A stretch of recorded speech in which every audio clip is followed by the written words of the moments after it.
and some judges will stand up. But here's my caution with that. Guy behind me paid $500, $1,000, $2,000 for that seat right back here. And I'm standing. Say I'm a big judge, 6'5", big. That guy's paid $1,000, $1,500, world, and I'm blocking him. So that's a tenuous situation. But a judge has a job to do. He does have a job to do, but listen, the promoter is all about making money, and if I get people pissed off in that front row, they're not coming back. So that's something that you've got to deal with.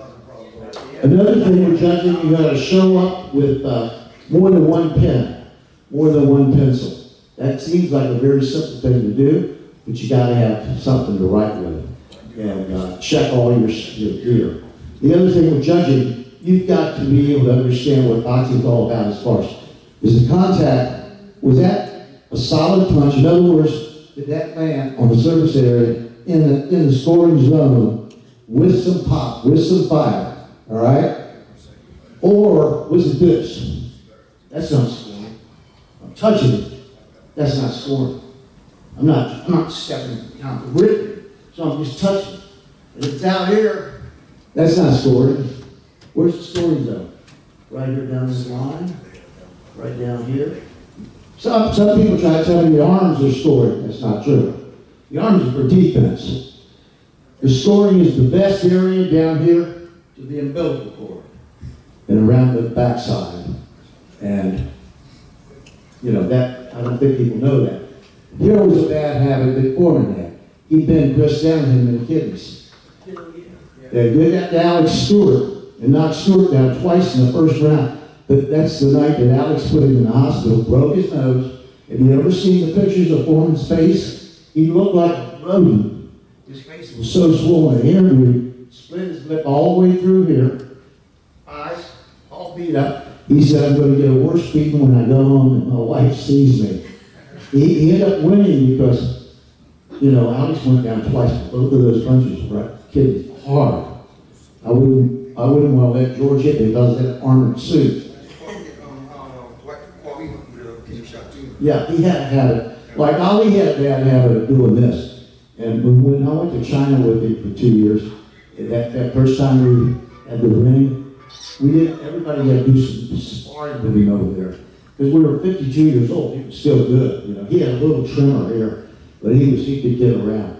And Ali would he'd take Joe, he'd take like 17 times around, hitting him in the face. Joe's trying to block, pull him down. Every fight, all 3 fights, 17 times, pulling down. No referee had the courage or to stand up to Ali. You know that. You've seen that. Well, I implore everybody to watch that fight and tell me what you see. There's 3 fights. I know 3 fights. I got all 3 of them. I know 2. He pulled him down and hit him 7. I go to slow motion and count him, punching him in the face 17 times, and no referee had the courage to take a point from Muhammad Ali. How about that? All right. So. You gotta let Chris rebuttal to that. I'm sorry. Do the time. You want to get on to the referee portion, that's okay. What are you trying to do? No. Okay. I got a question. Yes. How much does ring generalship play in judging? Oh, ring generalship is something probably most overlooked in judging. Here's an example of ring generalship. Okay, I strike Chris, scoring blow in the jaw, and he goes down. And he pops right up. Doesn't back off, comes right back in the fire. Is that good ring generalship? Question. Who's in charge? What should he do? Who's implementing their game plan? What should he do? The person who got dropped. He got dropped. So what should she do? I got dropped. I'm going to just walk right back in the fire. Depends on how bad a win. No, that's not good. Good ring generalship is what Ali would do when he got dropped. He get up, he runs, he dances, he ties you up. He's not going to engage and get back in that fire. He's stunned. He's stunned.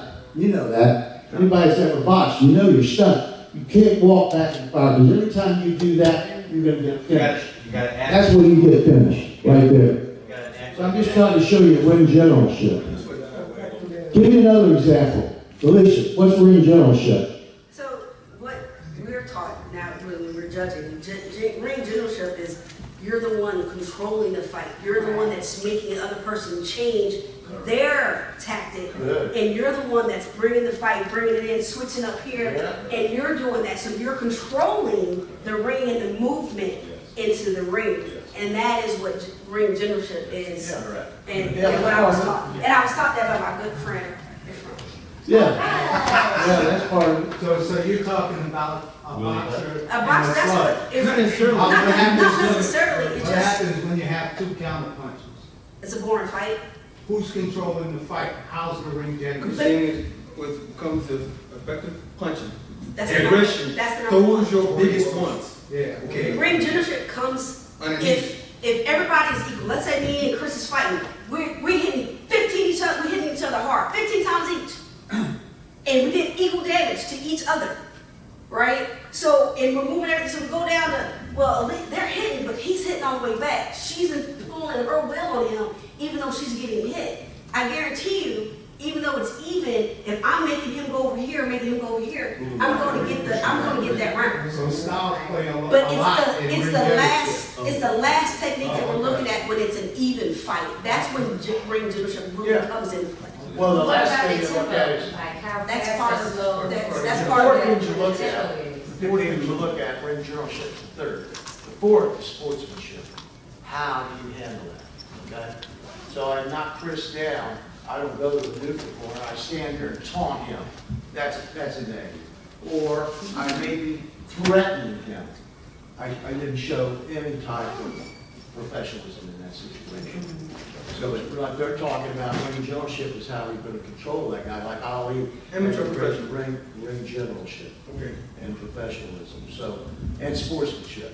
Ring generalship is very important, especially when you're hurt. If you're hurt, you've got to know how to deal with it. Okay, another thing judges need to do is not turn and watch the television, not talk to anybody next to them. Frank Skilbred was the best. Frank Skilbred looked like he died. He would sit like this. He was kind of like the Maharishi up there in the Tibetan mountains. You couldn't get him to blink. You'd look at him, and Frank Skilbred never moved, never motioned, nothing. When he was judging, he was like ice cold. You couldn't tell. And that's a good example of how you would judge a fight. You remember Frank Skilbred? Just I look across the ring sometimes. There I go around. He's like just frozen. Okay. Move on to the referee portion. Move on to the referee portion. Yeah. You said keep you on task. Move on 10 to minutes, tag. 10 minutes, 10. Yeah, I want to make sure we go to the referee portion, so we have enough time. Oh, we got time. We got time? We got time? We got an hour and a half. Yeah, no, we got an hour left now. an hour left. Yes. Oh, that's all we got. Okay. Yeah, so. All right, let me just look at this real quick. Well, I'm not going to get involved in the deduction of points and how to do that. And the scoring zone, I know that. You don't know how to do it? No. Tell me when it becomes an 8-10 round. Oh, that can vary. It's pretty much on a knockdown, it's going to be an automatic 8-10 round. However, there's a situation where blue knocks down red, and red dominated the fight all the way up and all the way after the knockdown. What do you think of that? In other words, he's the red corner, she's the blue corner. He drops her, but she's dominated the first minute of the round and the following minute and 15 seconds of the round. Okay? So how do you deal with that? What are you going to do? What are y'all technique? What are you going to do? The winning round? We'll do what? How would Just you ask score? a question. How would you Did you score? go to sleep? Pretty much 4 minutes. I just asked a question. Ask you a question. Yeah, but I asked you too. You're here. What do you do? So, go ahead. You're not judging. What do you do? Go ahead. What do you do? Well, you say 1, 2, skip a few, 3, 4, skip some more, but it depends in the flow of the action. Sometimes, like you were saying, you can, it's still in the knockdown, it can be a 10-9 round. Okay. You're right. That's what you were saying. You're right. Very seldom, yes. Very seldom. Yeah. There's criteria. Yeah, I try to trick you with that. Advanced judges. Yeah. That's basic first. Advanced. Yeah, okay, all right, we are now going to go to the referee session, and I'm going to throw questions at these people, and this is how we're going to do it, just to see if they're sharp and they know what they're doing, okay? We just get there in the airplane and we are in Paris, France, and it's a main event fight, world title, IBF. Alicia is the referee. Okay, we're away from the fight. What do you do when you first get in country? We're in Paris. Well, the promoters are gonna pick me up, and I'm gonna find the promoter, and they're gonna take me to my room. And then I'm gonna relax the first day, get my mind right. Okay. Second day is usually the weigh-in, the day before the fight. We go to the meeting, the thing, Rules meeting, yeah. and then we go talk to the supervisor, and I sit down with the fighters, right there in the rules meeting, and go over the rules, basically. Well, you go to every And, go over the rules, basically, that's going to be into this fight. Say good luck to them all and go back to my room. One more, there's another big thing that happens. We're going to bring out 4 sets of gloves. You're going to get 4 blue and 2 sets blue and 2 sets red. What's your job? The commission can't turn that down. Now they do. No. Yes. Not when I, The 15th oh, okay. When I did it, I was custody, referee. So I had to take, blue corner picked their primary glove, 1, we marked it.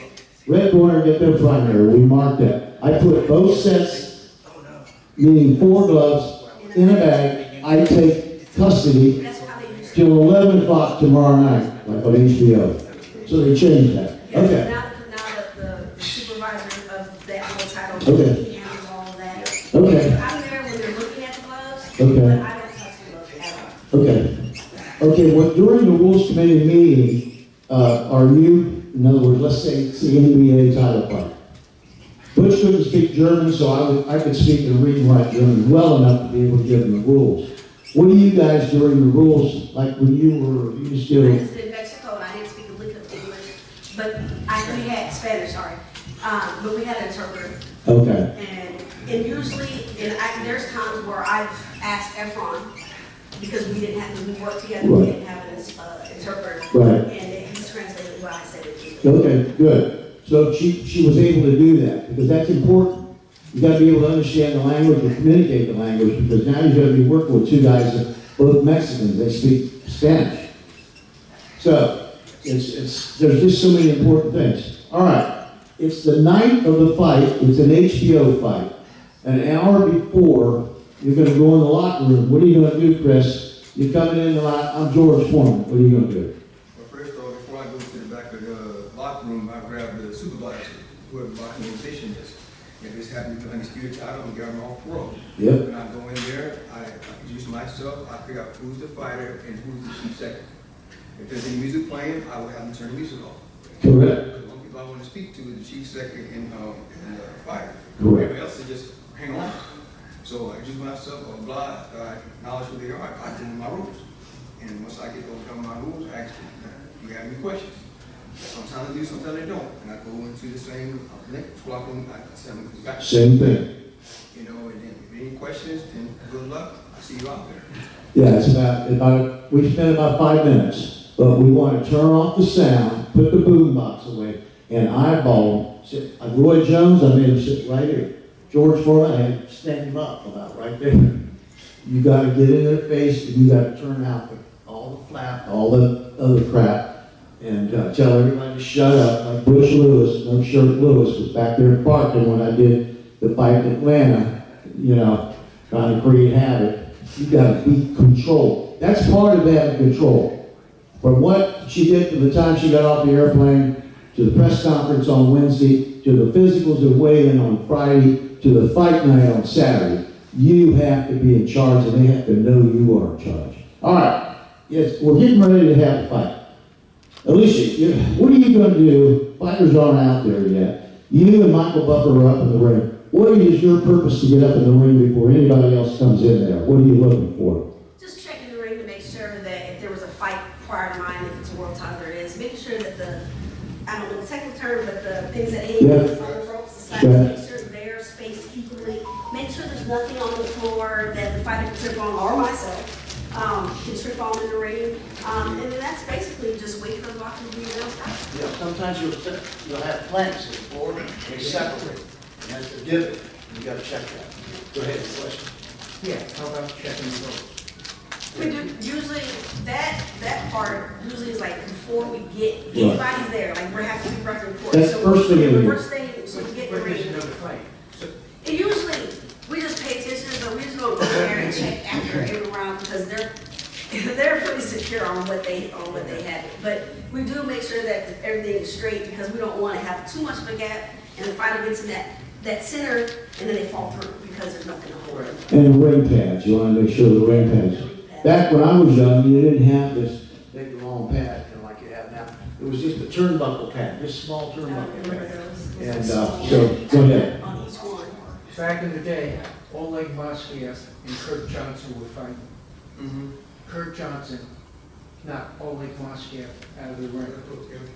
I caught it. It was on HBO. Very good. Yeah, sometimes you have to do that. Yep. Okay, now, the fights, this is a world title fight, a lot of money on the line. Both A and B fighters are excellent, really good. It's a coin toss as to who may win the fight. Chris, it's a high pressure deal, Madison Square Gardens, Las Vegas. You're the third man in the ring. And these guys are heavyweights, okay? They're big guys. Like this Fury guy's 6'9", and the Klitschko's were 6'8" or 6'7". And here you are, 5'10". So how are you going to deal with this? Same way I do any other fight. Go ahead. They come into the ring, I'm going to check the gloves, make sure the gloves are never tampered with, make sure the mouthpiece, make sure the cup is where it should be. Make sure I can see that belly button. If not, I top my hand, make sure I can feel that hip line. If I can feel the hip line, I know where that legal line is at. And go in the next corner, do the same thing, and sit in the ring, be ready to rock and roll. Here's something. He did all the things I would do. There was something else I would do. Fighters have a tendency, maybe you have a fractured nose for the last 30 days, had a cut up in here or around your eye. They put makeup on. Depends on how dark your skin. You can hide stuff. If I look at a fighter like this, first thing I look at his ear, his nose. I'll have his head. I'll look up. You can see a broken nose. You can tell. So he's dislocated. You want to be aware of something that they're trying to hide that may cause this fight to turn. And that could be a prior cut that hasn't had at least 90 days to heal. And Dr. Filiberto, the plastic surgeon, always said it took 100 days. Actually, 1% paid for 100 days for a cut to completely heal. So that's something I did.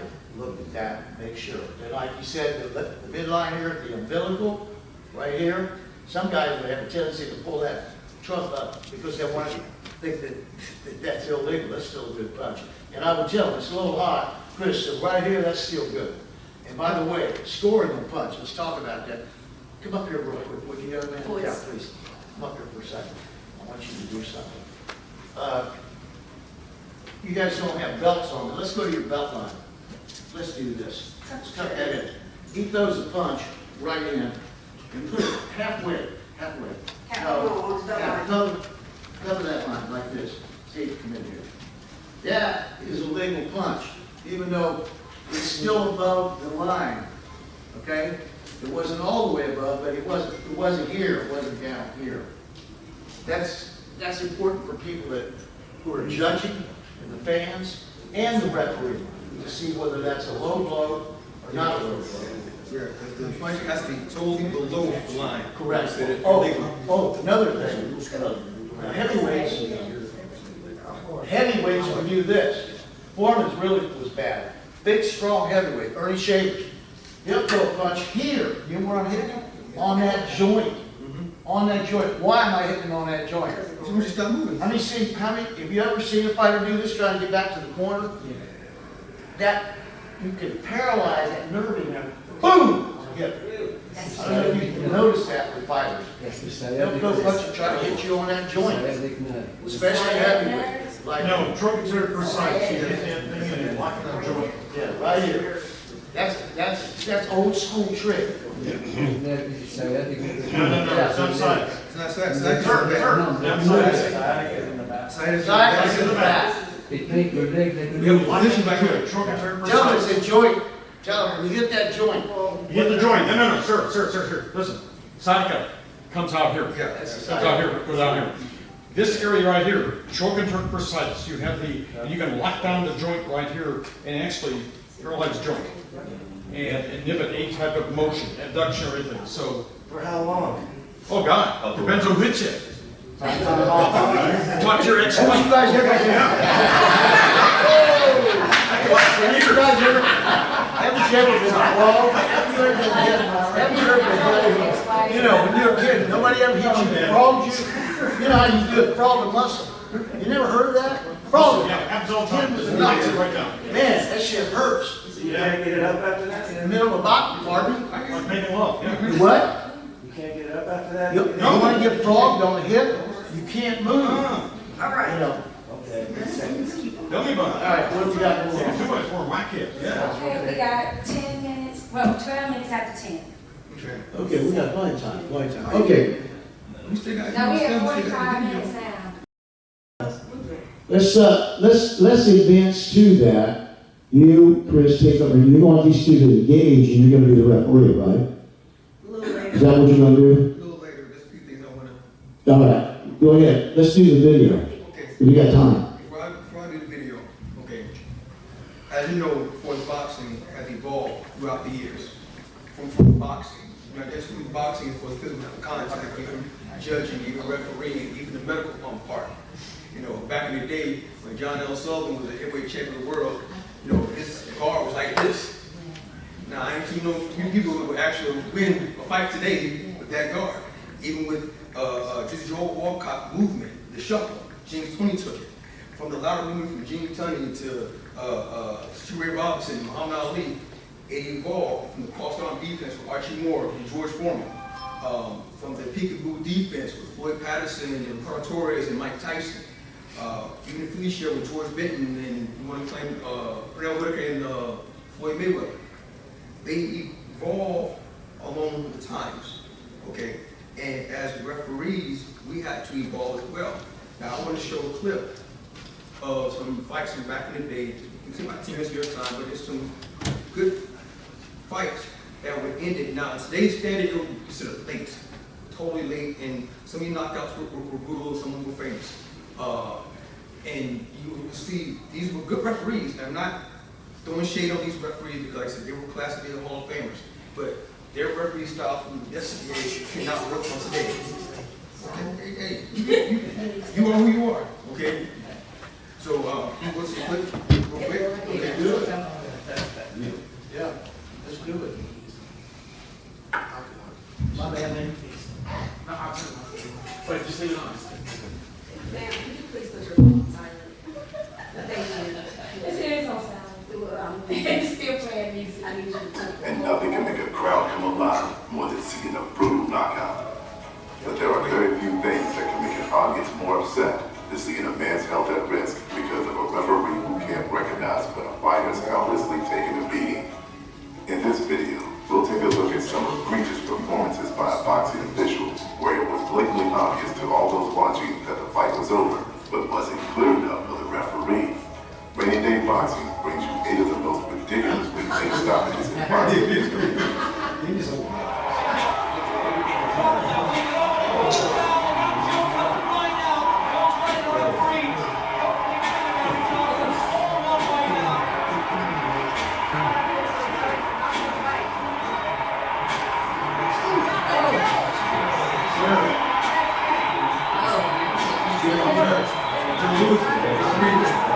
Jared Bird.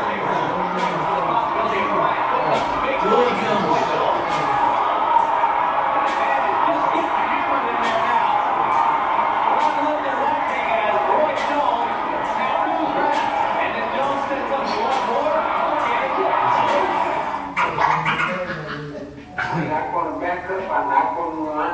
You have to kill me right where you got me. But when you talk about fight, we just here to destroy me. He will destroy you.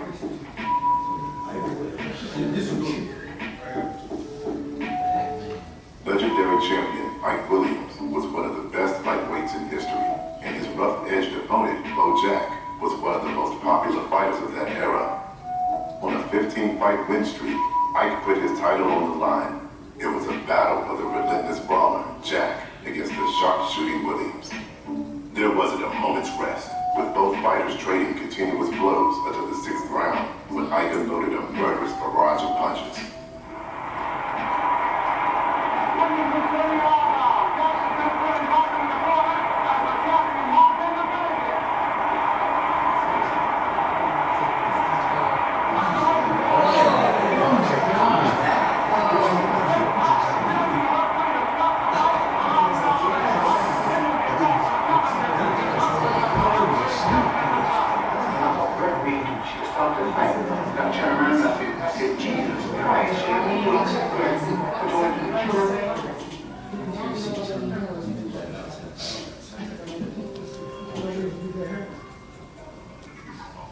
One knockout that isn't for the faint of heart.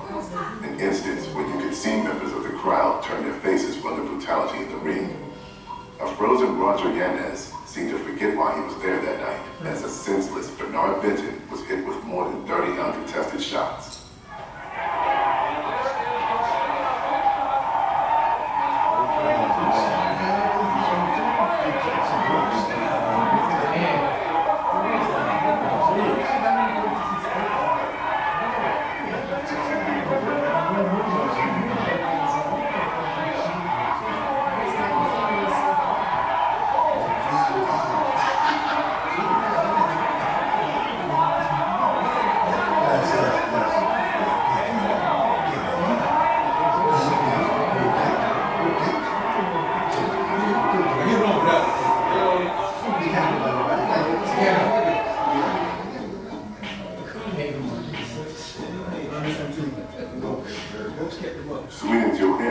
Versus American Nation, two undefeated heavyweight hopefuls fighting for a chance at the title.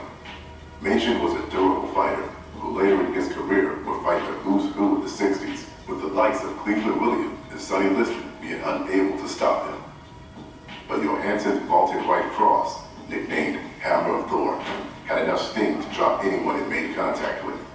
And fighting for a Swedish boxing record audience, there was no way Ingmar was going to lose in front of his hometown crowd.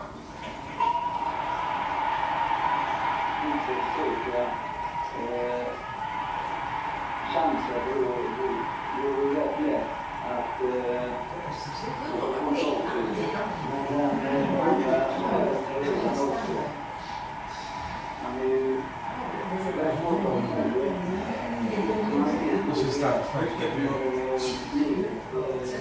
Yeah.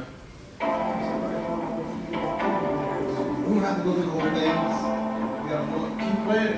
Okay. Let's do it. You can skip. You gotta wait 3 seconds.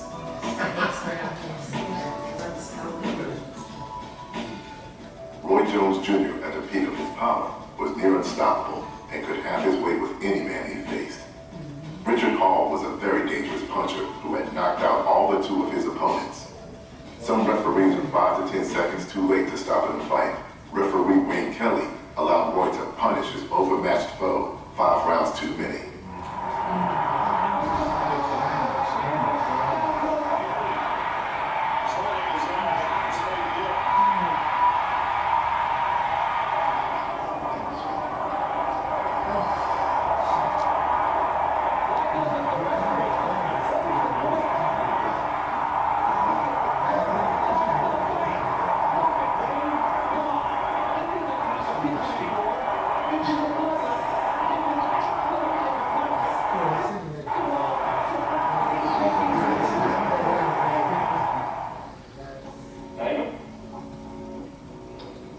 Respectfully, I believe this movie changed my life. I'm really gonna hurt people. You know, and I just appreciate you for allowing me that opportunity. I really do. That's good, man. No joke.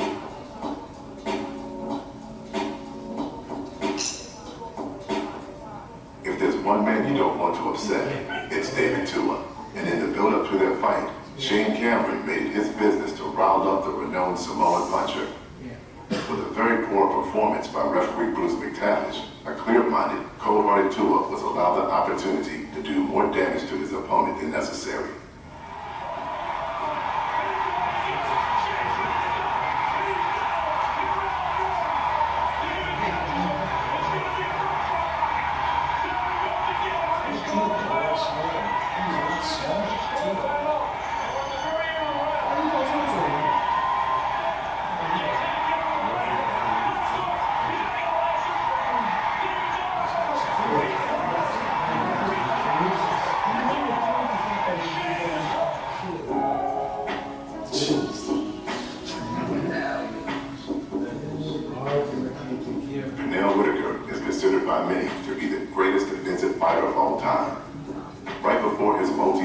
$200 fight with Oscar De La Hoya, he took a big risk taking on the unknown Diabetes Cortado. Whitaker quickly found out he was in for a difficult night, as the well-schooled Cuban floored Pinell twice and frustrated him throughout the fight. Going into the 11th round, it wasn't clear who the judges would award the decision.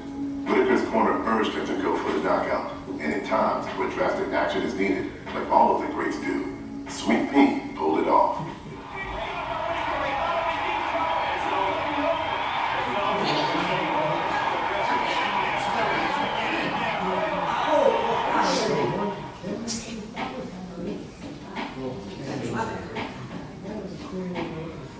Referee Tony Perez, remembered for the time when that Ray Mercer batter of bewildered Tommy Morrison was involved in a more questionable stoppage when the up-and-coming Jerry Cooney took on the aging Ken Norton. Cooney was the hottest prospect at the time and was on his way to a title shot. Although Norton had been easily knocked out Schaefer's 2 years earlier, he still believed he had enough to take on the untested youngster. It would take Jerry Cooney only 54 seconds to send Norton into retirement.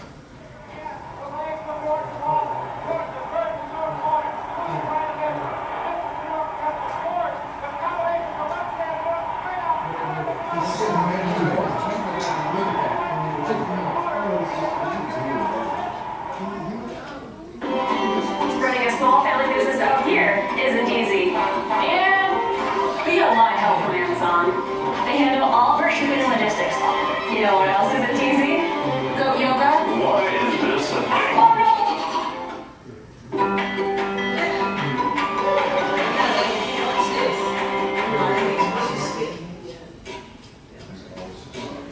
Y'all remember this one right here? Yeah, there was no On his turn. record days, Boobie Goldstein was a top lightweight contender in the 1920s and was a very respected referee in the 50s. One of his most notable nights as a referee was when he allowed Ingemar Johansson to knock down Floyd Patterson 7 times before stopping the fight. When welterweight legend Emil Griffith attempted to regain his title from Benny Perret, Goldstein was given the job to officiate the fight. Perret was known to play possum when on the ropes and come back firing. In the 6th round, he scored a heavy knockdown, with Griffith appearing to be severely hurt. Taking his reputation into account, Goldstein gave Perret the benefit of the doubt when he was in trouble, which led to a fatal outcome.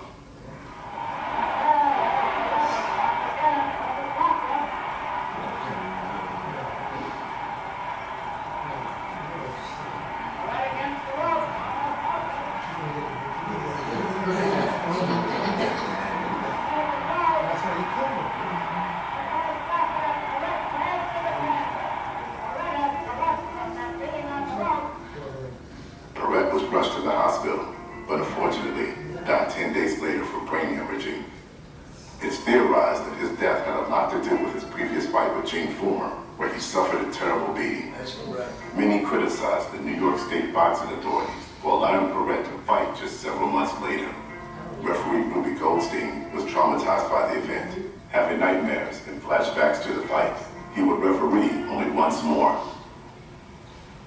If you enjoyed this video, don't forget to hit the like button, share it with your friends, and subscribe.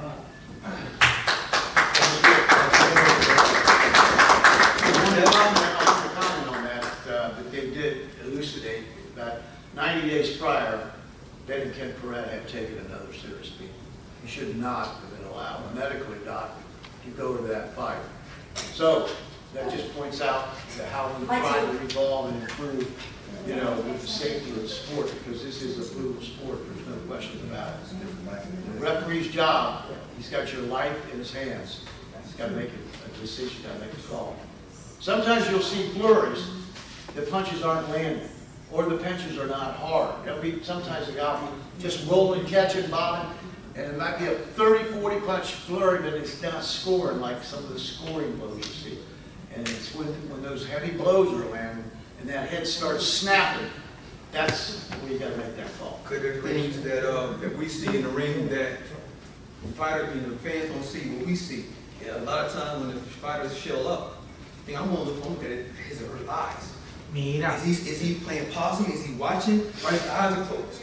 You know what I'm saying? Sometimes you can be stunning and get froze up. And this is why when somebody does get knocked down, our emphasis is more on the injured fighter.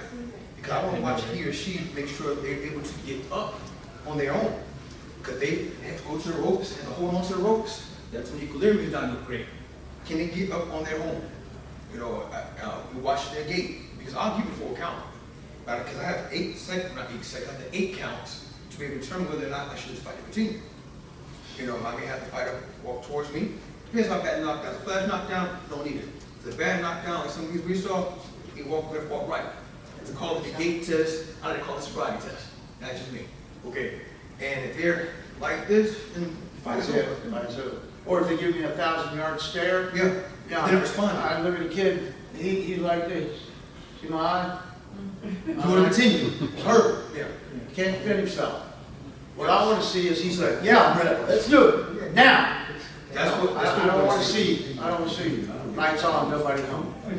Because when we're in that locker room, we assume that the fighters in the locker room at 100% the best shape of their life. So when we communicate, we give the instructions. I'm not just giving him or her the instruction. I want to see how they respond to me. Because I want that same response in the locker room. I want to see them in the ring. So then when there's a hard fight, I get to see their health sort of deteriorate. Okay, once I see the health deteriorate, now I say, okay, he's taking too much punishment. How is he responding? Yep. What Chris means by health deteriorating is in the beginning. Come here, you two, real quick. Yeah, no problem. Chris, get into a defensive stance, right? Like, hold it like this. Punch it. Don't let no punches through, right? So this is what's happening. He's blocking all those punches. This is round 1. Ding! All right, the bell stops. Now let's say we're round 4, and I want you to let those punches come in, all right? So you see what he's saying is in the beginning, his health was good. Not him too hard, but let some go. Let some punches go. See, you see how he's not blocking those punches? Because the strength is not there, guard. There you go. Thank you. The strength's not there anymore. That's what he's talking about, the health of the fighter. So you guys have a clear understanding is that in the beginning, he was blocking every punch. Right. As the fight starts going, those punches that he was blocking are starting to break through, and his hands are coming down. And that's what he's talking about when he says deterioration of the fighter. Thank you, guys. I want to add something to that. Stay right here. See, he's really good with his jab. Are you left-handed? That's good. Okay. So I noticed that he's left-handed, right? In the first 2 or 3 or 4 rounds, he's got that jab up here. He's pop, pop, pop, pop, up, down, working. Now, all of a sudden, working a little bit, then we'll go to round 5, and then that jab is down here. The jab's here, and it's not sharp. So demonstrate that for me. The first time, you're good, but pop that jab. That's it. See where it is? Up top? Okay. Okay, now, he's tired. It's round 5. Now, watch that jab. See, not much on it, is it?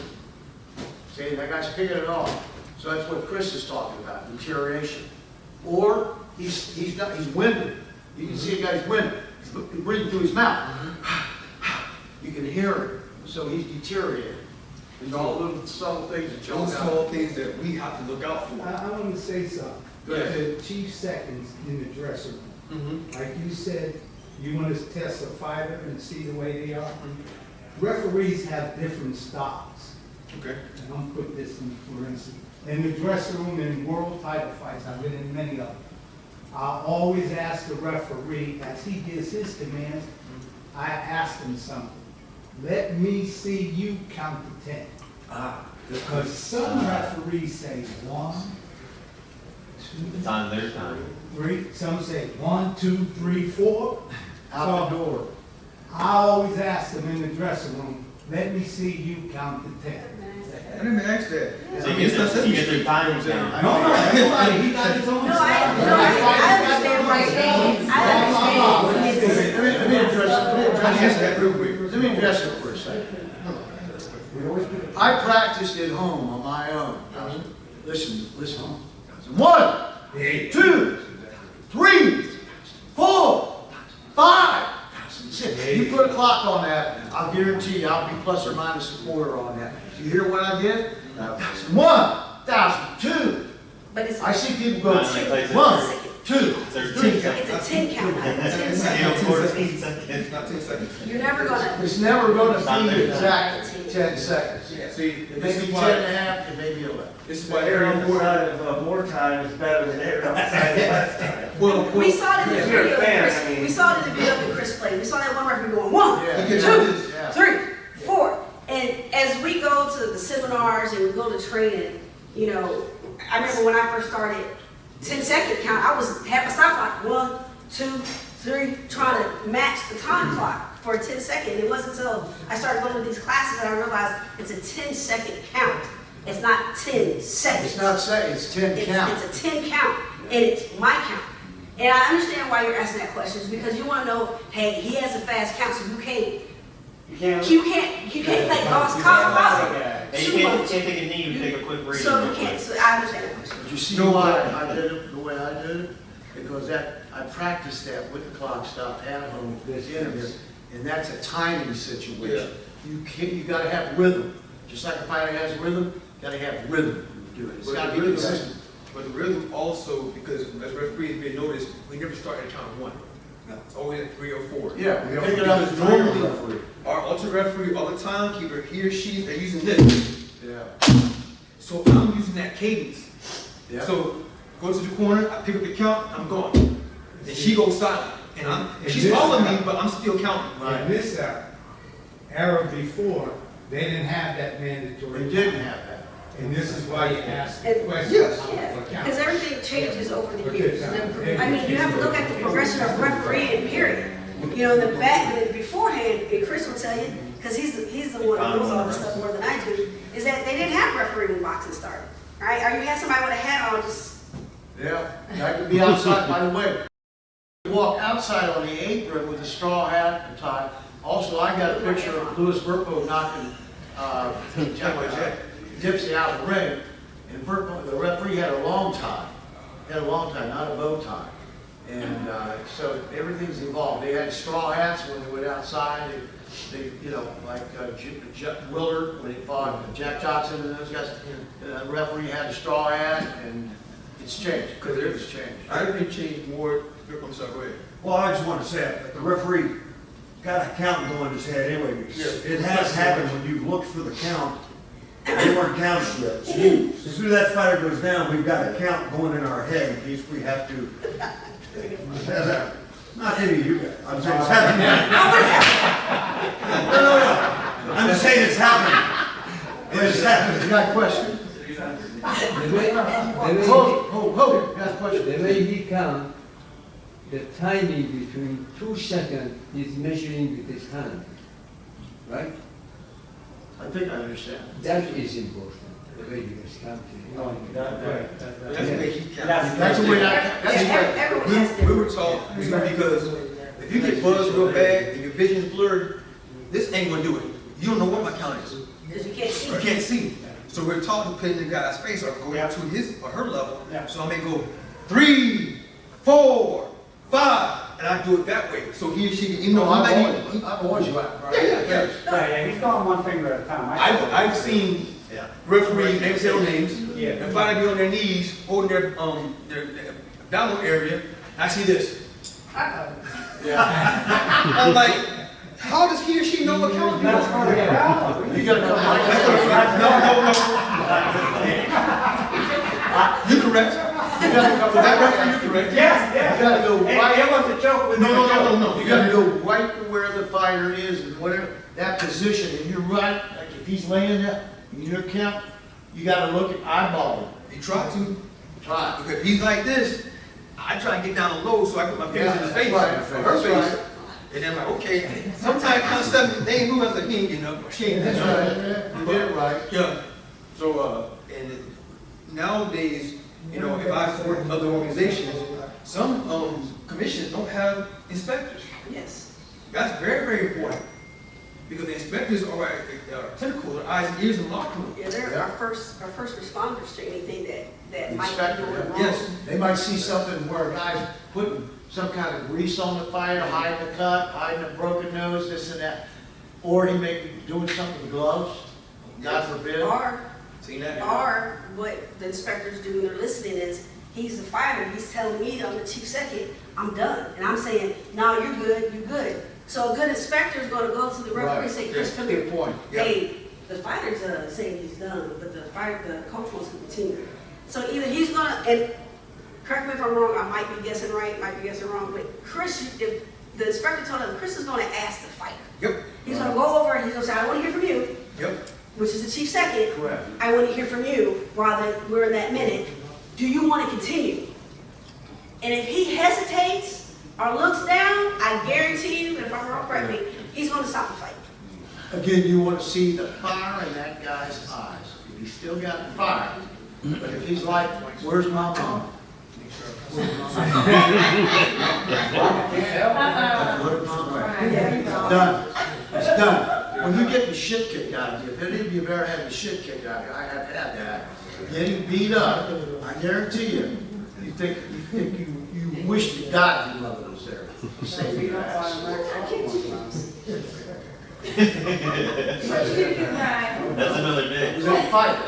There's a fight here, like 3 years ago, Eric Harper Jr. He was getting bumped through the What? round. The what? It was Eric, remember 3 years ago at the Hall of Fame, he had Eric Harper Jr. He was getting thumped for 3 rounds, and then it was like maybe. Oh, yeah, yeah. It was maybe 20 seconds left of the fight. There's a chance they could have stopped the fight. Foot, right here. He threw Liver. Yeah, he hit him in the kidney or liver. No, liver. And he dropped the other. Kidney's illegal. Huh? Kidney's illegal. Oh, yeah? You can't hit a guy in the kidney. No, the kidney's in the back. He hit that kid with a body shot. Yeah. Liver, right here.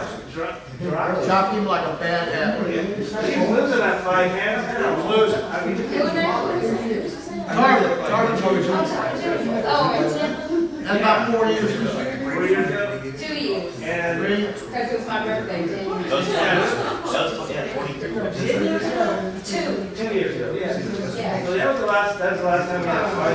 Great fighters can stop with a liver shot. Delaware was down 6 minutes. Virtually. I can name all the different fights. Get dropped their liver. Great fighters, when you get hit in that liver, breathing in, you'll be down in the fetal position and you won't make a 10 count or a 100 count. You will not make it. There's maybe 20 seconds left. Well, and you won't be able to wipe your ass for about a week. What Because about the solar flex? What is it about this? Like maybe right in the middle? The nerves. no, that's solar plexus here. Yeah. That's solar plexus here. That's a liver.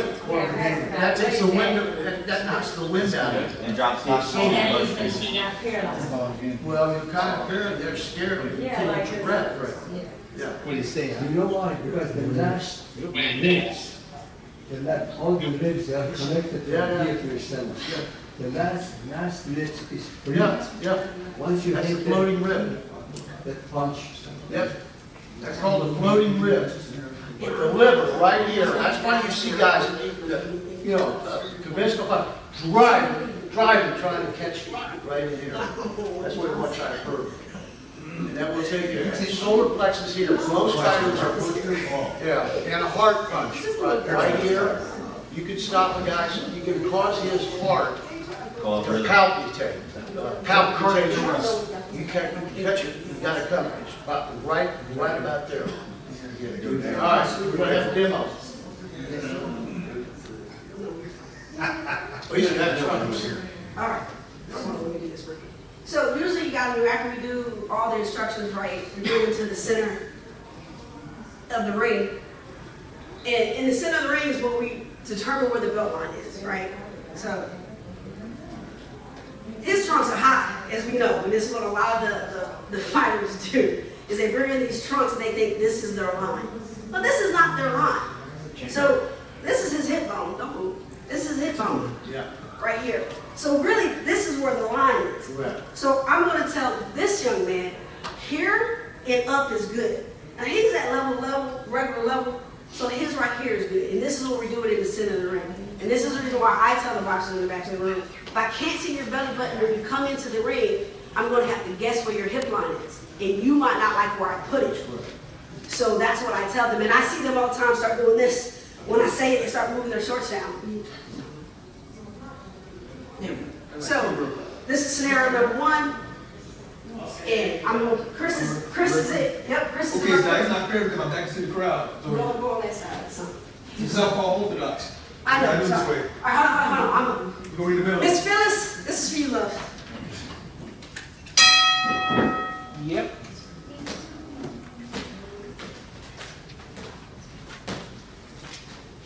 All right, so you gotta do better now. Take yourself. All right, so you gotta show me something.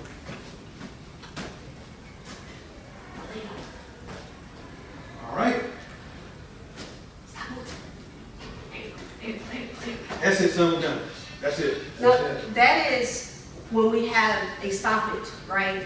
And that's what we do. That's what we're looking for. And that's what you hear the referee saying. You guys, the crowd might not be able to hear us say it, but we're talking to that fighter saying, you got to show me something. You need to protect yourself. And if they absolutely do nothing, and the same thing that we tell them in the locker room is, if you get clipped and you're buzzed, because I'm using his words, and you're buzzed, you got to protect yourself. And it might look like, you hear him say, show me something. You got to show me something. And he says, it might look like hold him, getting on your bicycle, or if you have to, take a knee.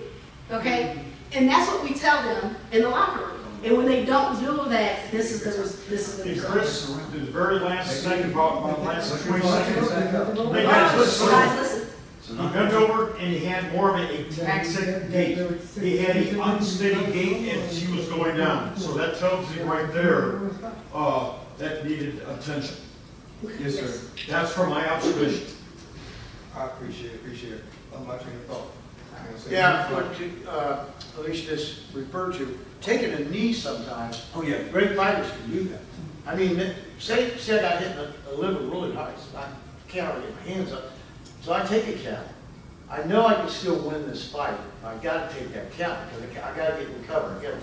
I need that few seconds. Because the reason why we tell the fighters in the back, either hold or clinch or your bicycle or take a knee, because I want you to be able to think. Because you're thinking in there, I know you're still with me. Yeah. If you're just standing there and just full like deer in the headlights, I gotta pull you. You be mad at me later, but your mom is very happy. You know what I'm saying? So that's the reason why we tell the fighters that I'm giving you the answer to the test. You have to perform out there when the time comes. All right. Ready? Got a question here. Oh, wait, question, sorry. Question? Yes, I'd like to hear a discussion about the judgment of a referee from a boxer getting knocked down by a punch, or does he slip? Does he trip over the foot of his opponent, like a southpaw or a right conventional fighter? How do you make that judgment, and can that be overturned? Okay. I can answer that one. If the punch, it depends on the weight of the punch. Okay. If he or she was pulling back, and he throws a punch, if I pull back, I turn, I strip, it's a trip. Okay. But he happens to catch me, and good shot, I go down, it's a knockdown. That's right. You see what I'm saying? It's the angle of the body. Yes. If he was pulling back and moving this way, that's something different. Because I tried to get away, I couldn't. You see what I'm saying? And that's why if you notice, most good referees, when there's a southpaw orthodox, we try to get a little more space. Because I must see the top of the head to the bottom of your feet. You know what I'm saying? If it's orthodox, two orthodox guys, I don't have to do that so much. You see what I'm saying? Because when I'm orthodox and southpaw, I gotta watch out for their lead foot. Because sometimes they accidentally or do it on purpose step on the guy's foot. I'm trying to get the advantage. I understand about the foot placement. I do understand. Is that what you're talking about? Is that what you're asking? 14th round. Yeah. Weapon. Knocked out or knocked down. Cassius Clay. Legitimate knockdown. It's one of the 4 times Ali got knocked down. He was knocked down 4 times. You can make a $1,000 bet on that. Because Wepner leads right here, like that. And Wepner, they were stepping on each other's foot for 14 rounds. He stepped like he's talking about. When he stepped on, then he hit him with a solid punch and hit him right here in the chest. And that's a knockdown. That's a legitimate knockdown. You can't argue it. And I'll tell you why you can't argue it. Because with the southpaw, right, that's going to happen. And Ali had the habit of always laying back, and he got hit hard. Now, I'm a firm believer if Ali focused on step Joma, that punch would not have knocked him down. Because the punch was an arm punch. Go back and watch the film. And just, referee called it how you called it. What it is, I'll bet you $100,000. Watch. Lose. It's like this, Chris. It's like this. Watch. Boom! Hard. hand to the heart. I'm saying this right here in the jar. It was a left hand. Because he Pull up Chris, the tape. Chris, 100,000. He's a southpaw. He leads here. It's a left hand. Pull it up. After this scenario, pull it up. Pull it up. After this scenario, pull it up. Hey. All right, so we're gonna, did that answer your question, sir? I'm sorry. I'm gonna bet Will your you. judgment be overturned? Yes, if there is instant replay now, if the instant replay is available, right, and there's a question call, I know that our commission will definitely tell, will go like this, which means he wants to look at that one more time, and if it's determined that it's not a knockout, we will reverse our call. So it can be, as long as there's instant replay available. If there's not instant replay available, the call is the call. There's nothing that no one's going to say about it. And that's why I believe the instant replay is important, because although we as referees want to be right 100% of the time, we're not, because we're human and we're not perfect. So if we can get the call right then, I'd rather do it right then. 1985, I'm the first guy in boxing to ever use the isolated replay. Look it up. The Leslie Group, first guy. I used that. I saw it. They didn't see it. Fans didn't see it. Gerard Jones was on the ropes. He bounced off and hit Joe Gray. He came up. You see it back. The camera's back. You see Joe's head went like it was out. They thought they headbutted. They didn't headbutt. Here's what happened. They came together like this. And there was no bruise on his head, nothing here. It looked like on the TV camera they hit head. It was this way. And then he caught his hand like this. Joe had this guy against the rope, and you see the kid hit him. And then back in his head, this is how we ran it 52 times in slow motion. You saw his head snap out cold. Joe Gray went under the ropes. Phil and Leslie went bananas. And I'll tell you who's here. Randy Gordon he's here today. Ask him about it. So did that answer your question? Yes. Okay. Did you have anybody? You have one. Is there a number of low blows that you say that's enough? Is there one in your head where, okay, is it 3, is it 5? No, 50. It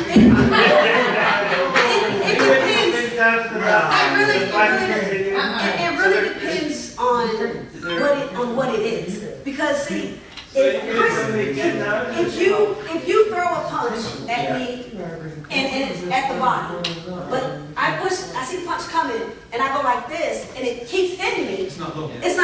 I cause the foul. So it depends on the situation. But normally, and like I tell them, it happens. Like holding, headbutts, low blow happens. But if it continues to happen, I'm not going to think it's an accident. It's not an accident. The first time might be an accident, even the second one might be an accident. But 9 times out of 10, that third one's not an accident. Unless, again, the head is getting pulled down. Right. During the punch. So there's not a really right or wrong answer. Because okay, this is where I'm going to start taking the point away. After 3, is it point away? After my verbal cues, first I try to do hands. Is it like there's no set number. There's no set number. If you look for a set number, you're not forgetting tonight. You don't get one. There's no set number. Okay. I'm being honest with you. Okay. If I feel like the foul is intentional or his foul is causing damage, causing harm to him, I have to even play in field. Right. Then I start taking the point. But once I start taking the point, I can't back myself out of it. Yes. So I want to point out, I was telling Chris earlier, Ali had a bad habit with Joe Frazier. He held him 17 times around. No referee had the balls to ever call it. But he hit him, pulling his head down. Frazier could be pulling it down and hits him like that. That's illegal. Nobody ever took a point in all 3 fights. All right, let's move on to scenario 2. We got 10 minutes left. Scenario 2, guys. Go. Down. Time. He hit him after he was down. You all right? All right. Walk it off. 5 minutes commission. Yeah, 5 minutes. I believe so, yeah, pretty sure. Are you ready? And the round tables at like Ready? 2 or something. All right, I'm telling you. Come here. So can you? Score the knockdown, take 2 points. Score the knockdown, take 2 points. One knockdown takes the points. And get it again. All right, that was the scenario number 2 of what to properly do when somebody gets hit while they're down. Now, that was an intentional hit while he was down, and that is the reason why he took 2 points. Okay? Now, if he hadn't been down, he was in a scenario of throwing punches, and he took a knee, he was kind of halfway with a punch, and he hit something, I still gotta get you, because you hit him while he's down, but I'm gonna take 1 point. So, I know the rules say if you get hit, it's 2 points. But You're right, though. but you have to really think about it. Was it really intentional, or was it? The key word here is, was there hesitation? Right? Then he goes down and he stops. That's hesitation. Bop bop. That's intentional. Right? And you throwing punches, boop boop boop. He goes down. Oh, it's a little late. I still gotta get you, but I'm not gonna get you. Right? And it's the same scenario if you miss while he's down and you swing and you miss. The intent was there. You intended to do it, so I can still get you. Yeah, like I said, all depends. Sometimes you'll see a fighter in the corner, and they're slumping. You see me going down, I'm like, okay, I'm concerned somebody's down. If I see his weight is on his back, I always move as is the ropes kept him up. So I down, so I prevent him from getting hit again. Because my job as a referee not only to enforce the rules, but also to manage the fight. Because I want these people to decide the end outcome, not me. Correct. Not me. So this is the last scenario because we're running out of time. But one last scenario, Chris is gonna do it. All right, box, guys. Now, 2, 3, 4, 5, 6, 7, 8. Ready to go? Walk me. All right. Box. Stop. So we did that because there's no timeouts in boxing. There was nothing wrong with him, right? But he took a knee. And we're doing that just because if you take a knee, it's a knockdown. So it doesn't matter. And that's why we did this scenario. We want everybody to understand that if you take a knee, because we tell you, if you hurt, we tell them to take a knee. Right? Because we want them to do that. So, but it's a knockdown. So I don't want any of these young fighters thinking I can take a knee and ain't nothing gonna happen. Because it's a knockdown. Yeah, it's counting. She's exactly right. Thank you guys for your We help. as a referee have to score that as a knockdown, whether he did it intentionally or got knocked Y'all out. can take those ones out too. Yes, sir, I'm sorry. Yes, sir. If two boxers are unwilling to engage, Okay. just BSing with each other, and the referee sometimes will say, come on, come on, come on. Yeah. Can he do anything further than tell them to? Yeah. Yeah, I've done it twice in bare knuckle, once in boxing. Because the fans pay to see a fight. Okay. They're there to entertain. I understand they may have strategic ways why they're doing it. I'll say, hey, y'all, come on, tighten up. I may call time. Hey, y'all pick up the action. Or I would commission. If they don't perform, and I have done this, finally, we can take part of your purse. I've done it. Ask for a recommendation. Yes. I've done it before. I just walk right up to the front. Let me just tell you what. You got to fight. I'm going to stop this. You're not getting paid. Done. And then guess what happens? Fighting starts because they want to get paid. Yeah, oh, yeah. They understand that. You're not getting paid. I don't call time out. No fight. Especially this match day. Any other questions? Any questions? Yeah. For you, as a female referee, are there countries you're not allowed that ban women from refereeing, like Saudi Arabia? Well, I'll give you one. I went to Libya. Okay. And I have to fight in Libya. Okay, so there's no country that they say, okay, you're a female referee, we don't recognize you as a referee? Not if the sanctioning body sending me. Now, when I was in Libya, I was prepared. And I had it with me to cover my hair if they requested it. Because so you had to wear that? I did not. You didn't have to. I didn't have to. But if they had requested, You did it for I would have did it because I'm in their country. Yeah. You understand what I'm saying? So I brought it, but I was never asked. And to be in all actuality, Libya was something that I didn't. It was after. This was the first fight they've had after 45 years. So so the thing of it was I didn't realize being a female, doing what I did there, what it meant. I was there just, I was just there to referee a fight. So after the fight was over and I'm trying to walk to the back, I couldn't.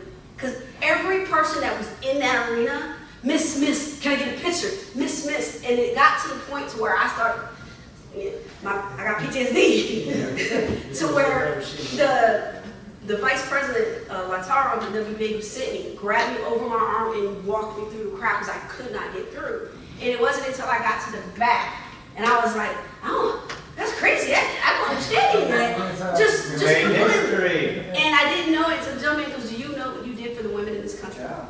And I didn't understand that. So that fight was the most important fight that I've ever done to me. It'll probably be the best fight or the most important fight to me in my history as a boxing ref. So I do ref outside the country, and I have wrestled in a very predominant Muslim country. And I was treated very fairly and treated very well. And I got some strange looks from some of the local women. But then I was informed it's not you that you don't have it, it's your hair. It's your hairstyle. And I was like, oh, okay, cool. All right. So I think, when it comes to being a female, referee, especially because there's so limited of us, I try to absorb everything that I possibly can because I want to be one of the top referees. And if you know that I didn't say one of the top female referees, I want to be one of the top referees. So it's important that I'm able to evolve along with everyone else with my male counterparts because they might have opportunities because I'm a female that I don't. So I have to prove that it doesn't matter that I'm a female. I'm a referee, and this. I think I am here so in the meeting. I have worked in predominant Muslim countries before, and I did not have to wear it again. Okay, but Yes, do you feel that if we had more women referee, maybe we would have more fans in the sport? To see that, that women have a part in the sport? I believe they do. I don't really know if the referee female is an issue. It's just that most women just don't like boxing, right? They go because their husbands or their boyfriends wanted to go. And that is the reason why there's not a lot of female fighters because it's just now, I fought back in 2000. I went professional in 2001, I think. But there wasn't a lot of females. It wasn't like it is today. So I think now that we've got Amanda Serrano, Katie Taylor, and women are starting to make money, you're going to start seeing a whole lot more. Now, does it help to have a female referee a female fight? It does, because as a fighter, and this is just me speaking, okay, because I've heard it and I've seen it, that male referees, not all of them, but back in the day, would stop a fight quicker they would a male fight. Yeah, baby the female fight. These are girls, we don't need Chris don't care. Chris is like, you don't get that work, right? So I think that's seeing more females and having the opportunity to rep in female fights, it puts us on the map as being able to be one of the top officials. But when we're not afforded that opportunity, when we have these big fights and they go to our male counterparts, sometimes it's kind of like, yeah, some of y'all didn't even want to ref female fights. But the thing of it is like, as long as I do what I'm supposed to do and I bring a positive to the sport, I hope that there's some little girl or some teenage girl that goes, I want to do what she does. And I will tell you that when I saw Sparkle Lee reffing, I said, ooh, I can do that. Because I saw another female. So when I got to meet Sparkle Lee, I cried with her. Just because it was just so exciting, to see her. And I would tell you that when I did go to Libya, I called this man in tears. Because I said to him, I think they made a mistake. I'm not ready for this. I don't think I can do this. I'm literally crying because I was so nervous because I'm in a Muslim country. I'm not for it. And I call him, I'm crying tears, and I'm like, I think they picked the wrong person. I should have never said yes. And he goes, dear, yes they did. You're good. Just act like you're at the crib. It's the same place. Just pretend you're there. I said, okay. Hung up the phone, and when I got there, all that just went away. but I needed to have my mentor tell me that I was where I was supposed to be. So I had my moment and it passed. So it was good. But nervous is her nervousness transferred over to me. I'm at home watching the fight, and I'm trying to talk to her through the fight, through the phone. You know what I'm saying? Like, I'm sure hey, you're on the outside. No, you're on the open side. You're on the open side. Yeah. And I'm sweating. I'm really sweating because I want it bad for her. You know what I'm saying? Because she earned her spot. You know what I'm saying? So, and then when she nailed it, I'm calling, texting everybody. Hey, she on TV. You know. I got done with the fight. He calls me, he goes, your knockdown was perfect. I was like, down, neutral point. So it was great. But being a female referee and being the only one, I get lonely sometimes, like for female company, so we can talk about the guys, but we can't. Because I'm a girl. Let me allude to something countering what she went through. Well, I had my first time to have to referee 2 women in a boxing match. Pensacola, Florida. Roy Jones is in his first 10 fights. And I got to referee a world title fight between 2 women. One from Los Angeles, California, the other from Washington, D.C. The girl from California is 5'4", weighs 132 pounds, and she's built like a brick mason. Chest ripped like our chest, just muscle, forearms, everything. She's a spec. Got 2 kids. She sees me and goes, hey, cutie, you're my referee, right? The other girl, black girl from Washington, D.C., like a model. Perfect body, like God built her in a laboratory. Tall, You're not supposed to look at it 5'7". like that. We see you looking at it. No, listen to the story. So anyway, here's how it evolves. I don't want to referee the fight, that's my job. We got the Toledo scales at the weigh-in. Listen to this. The main event fighters always come first on the scales. So I got a row of guys here behind 2 females here. I'm down. Colonel Porter said, Brian, nail down and you do the scales. These are the Toledos. So I'm here. The first girl gets on the scales, the girl from California, bricklayer. She gets on the scales, she's 132 on the money. The next girl comes up and she's got a pair of Levi's on that had zippers all over. Remember those? They were metal all over zippers. She's got a Dan skin top. You know what Dan skin is, right? Beautiful girl. She steps up on the scale, she's 2 over. 2 over. There's a time limit on losing that weight. So Colonel Porter looks at her, assuming, and me assuming, that she had underpants on, right? He said, do you mind taking those pants off? She said, no, I don't have a problem. She stepped back off, unzipped her pants, stepped up, and there's nothing but fur burger in my face.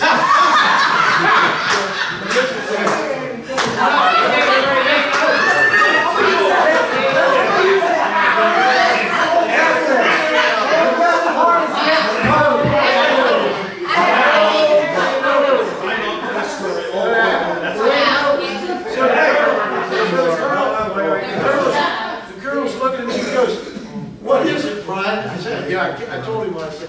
I said, I can't see right now, but I'm moving it. She made the weight. This is not over. The story's she makes the weight. She steps back off. Now all the guys are just looking at her ass right behind. She steps back off, puts the pants on, takes about 4 strides over the stage at Pensacola. The stage is about 4 feet high. Okay, a stage. You know what I'm talking about, not a stagecoach. She takes about 3 strides, jumps in the air, spins, does like a pirouette, comes down in a lotus position, seated that high off the deck. I mean, she jumped that high and came down. The next night, the story is not over. In the first round, the girl from California is cracking her really hard. The taller girl's a good boxer. She gets hit hard with body shots. She goes in the corner, and I always check the corners like Chris and like Alicia. So when I go over to the corner, how you doing? I noticed she took some heavy blows. And the coach says, she thinks she's got a broken rib. I said, you tell her she's in a man's sport, you got to suck it up and let's go. That's in the newspaper. That's in the Pensacola paper. So the next day, the rep, she comes out. I got to stop the fight in the second round. She doesn't have just a broken rib, she's got 2 broken ribs. wow. And they put my quote in the newspaper. Thank you guys for coming.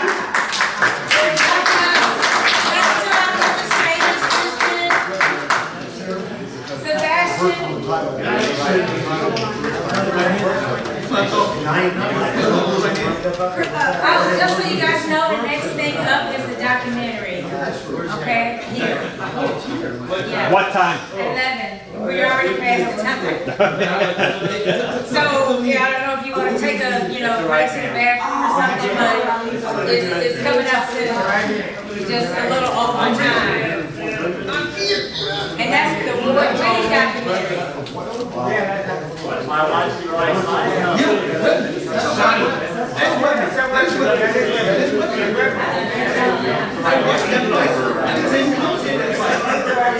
Simple sales. And James Brown come to that fight. Yes, he come to that fight.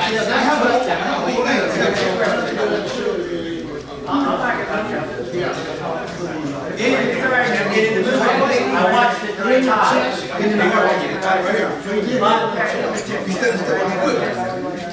You can't see that from this.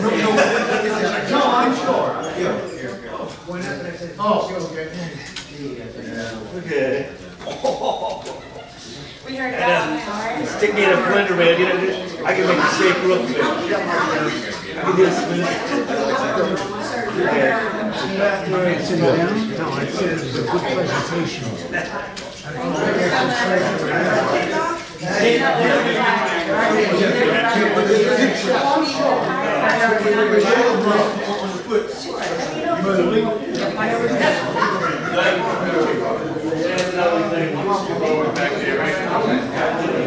Any effort?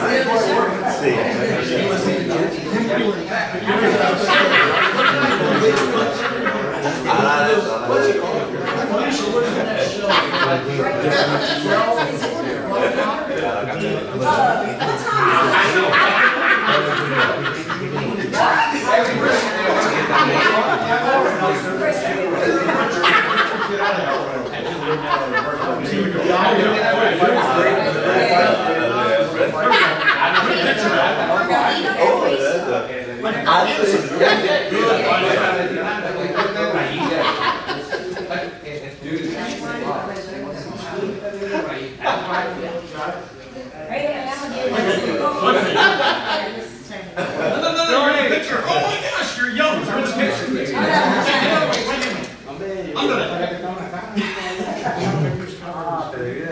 gonna. Oh, thanks, I appreciate that. All right, guys. Go ahead. What do you mean? Good.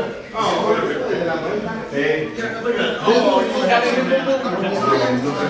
You did? You need to get into it? Okay. We want that commission insurance. How about that? I'm waiting for them to get so I'm waiting until they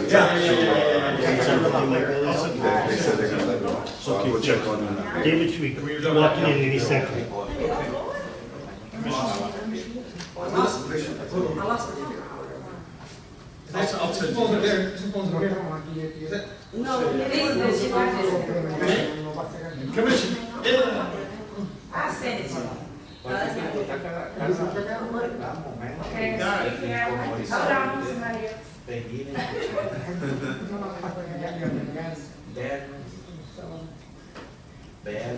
Okay. Is that everybody? Strawberry letter. That's right. That's right. I lost my phone. Okay. Mine is on silent too. I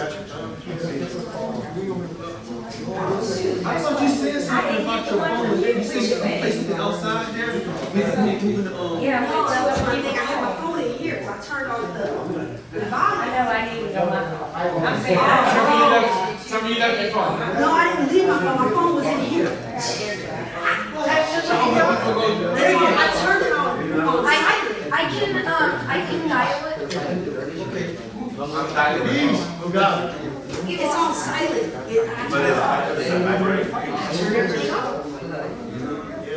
Somebody phone off my phone.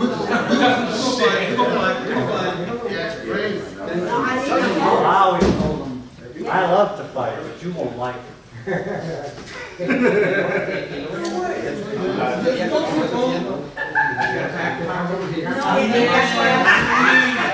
some there too,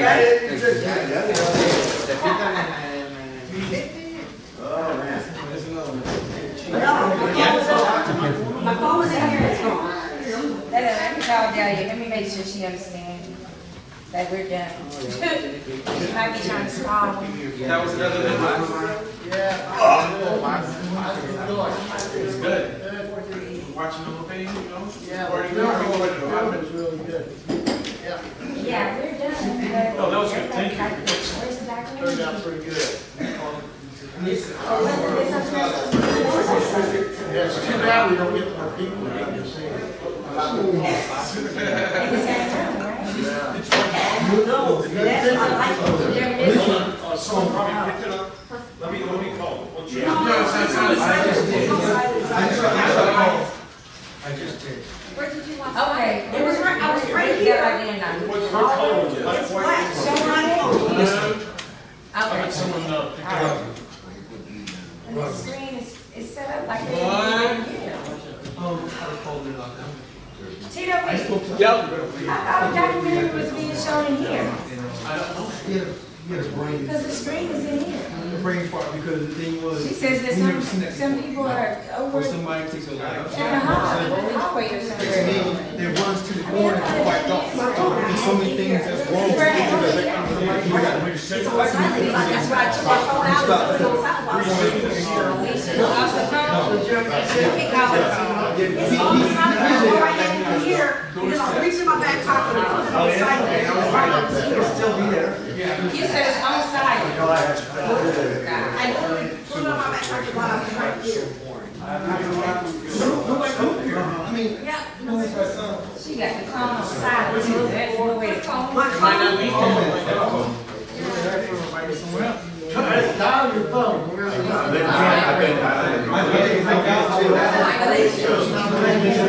Yeah, but she got the phone on silent, so it's getting called. I'm glad that was. But I didn't have to do that.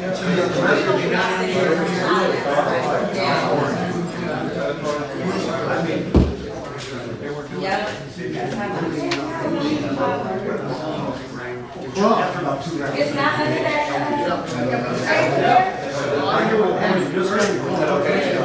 I keep doing that, what are we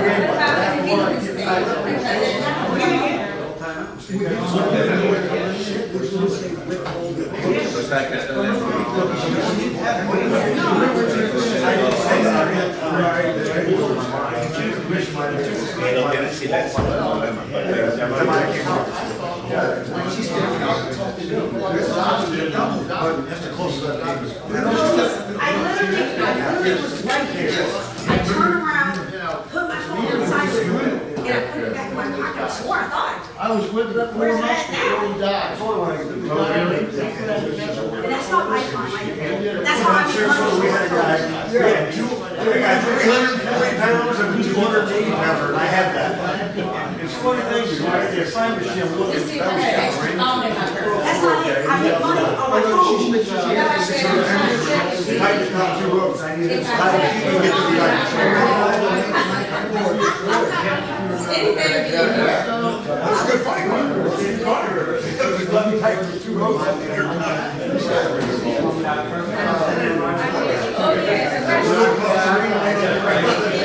Oh,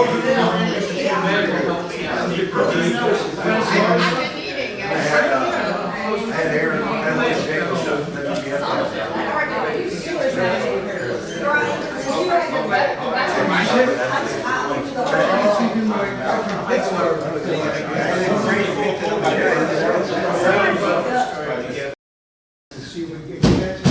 Particularly in the water here.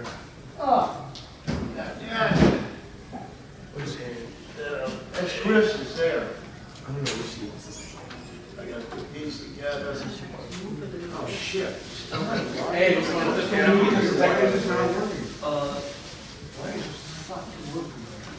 I moved it. Got a little jam.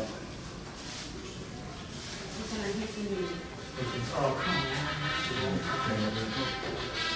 Yeah, just stand over here. Hey, tell him hi. Okay. That's okay, but you're staying for tonight, right? Dinner. Come on, guy who just Okay. went in South America in the middle. There's an envelope with Dave on it, Dave and your name on it. My wife is here now. That's your cash. Yeah. Everything good? And you go to get them, and I've got someone coming to get you. They got it. Print it. What's his name had it in his pocket? Okay. Yeah. Oh! He says, oh. Yeah. I felt something ringing in my ass. If something rings in your ass, you know, that's a good sign. Hey, turn the lights back on.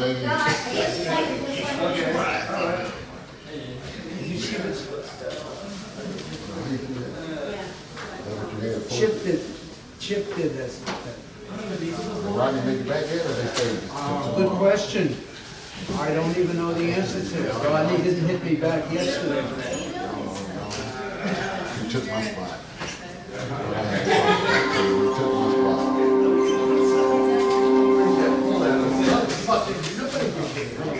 I'm going to call Rodney right now, man. Should have some people there.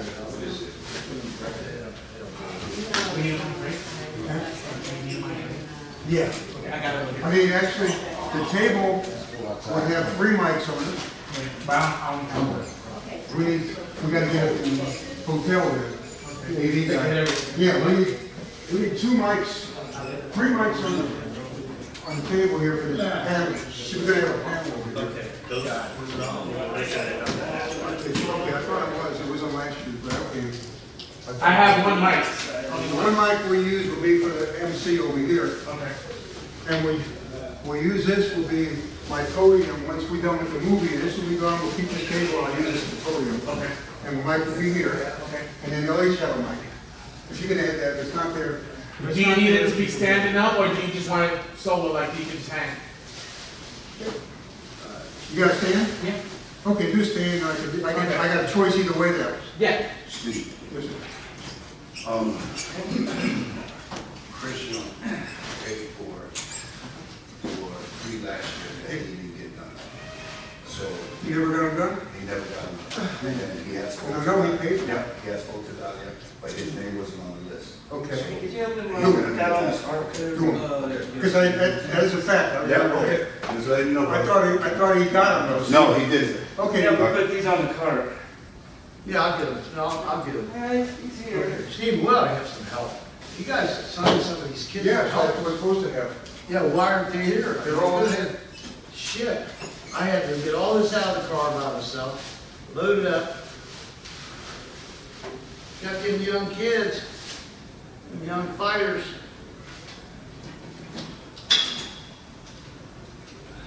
That's called organization. You just gotta have organization.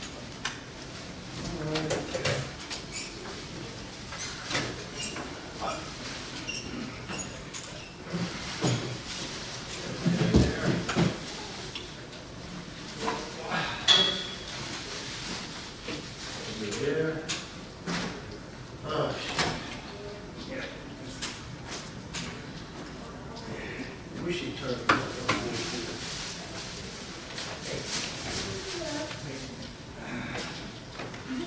Oh, yeah, this one. Screen. Hello. Yeah, big one there. Need popcorn. Oh, please, well, when you think it. Over here. Is that? Much for the APs.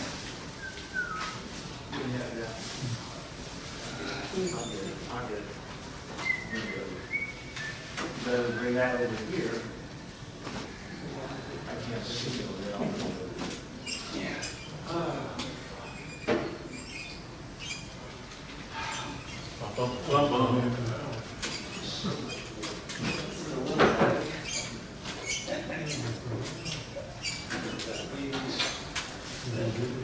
You got this one?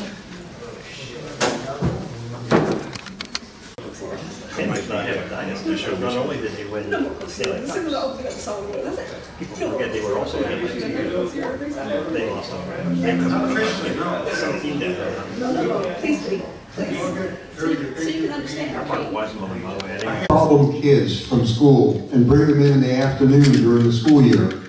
Between 12:30 and 2:30, we give them a full lunch, mentorship, gym training, and send them home with a snack.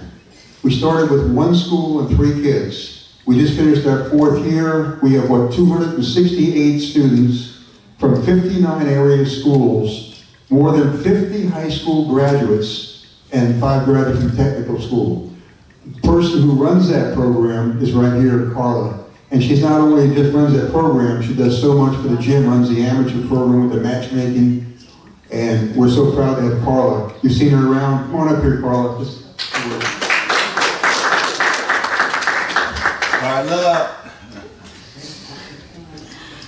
I speak a lot, but I hate microphone, you see? So I'm so glad to be part of the gym and the program. And the kids know me, and it's, they get everything that I have. All my love, all my knowledge, my care, and I give so much back to them. We change, with each other. We improve every day. Every day we grow together. It's not, I know I'm old, but, they teach me a lot. Every day I change myself because of them and for them. And I'm so glad to be here and enjoy your, weekend. thank you, Carla. And thank you each and every one. There's several others here also that are around scattered. But anyway, I want to let you know, the movie was released June 3rd, and it's on Apple TV. It's on Amazon Prime. It's on Hoopla, whatever that is, some library thing all over the country. You can check it out, watch it. I watched it there. It's on DVD you can buy from Amazon. And July 11th is going to come out worldwide in many different countries. So you can support and watch the movie, these various areas. We have a Facebook page called Worth the Fight. You can go on there for updated information. In the meantime, we're going to have our roundtable discussion starting in a few minutes, about 15, 20 minutes, right here. And that'll be the last event during the daytime. And then we'll be back here tonight for the gala dinner. So, any questions from the audience? We love having you here, and I had a couple of surprises of guests showing up that I really love to see. I had 2 of my high school classmates from 1964 who graduated in Fairborn, Ohio. Tom Still, Dave Mainshine here. And thank you so much for being here. And look around the room, and Bradley Ware has not missed a single Hall of Fame induction from the first one in 2009 to here. He's been a regular each and every year, so we're so happy about that. We just had a visitor come up here who's a former Hall of Famer, close friend I worked with many years ago. Richard Hall, former light heavyweight champion of the world, just arrived a few minutes ago unexpectedly. So we had a lot of fun with that. Is it Richard in the room? He's probably checking in right now. He stopped in briefly, and then he's here. He'll be here tonight. So it's going to be fun. Stay here for the roundtable discussion. It's going to be J. Russell Peltz. It's going to be Randy Gordon, and it's going to be Mike Silver. That'll be on the panel, and we're going to have fun with that. And that's full of audience participation on questions and answers. We're going to do that. Okay, thank you so much.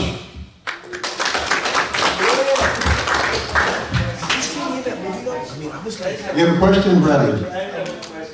Yes, sir.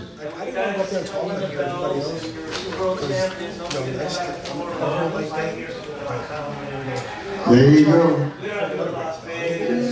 Sounds like a plan. Sounds like a plan.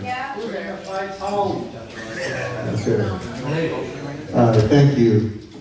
Yeah. Ice cream. Ice cream, if you don't believe it. Goes back to the...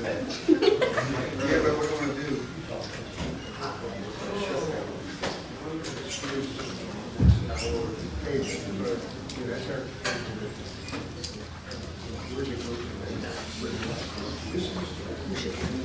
I do not know.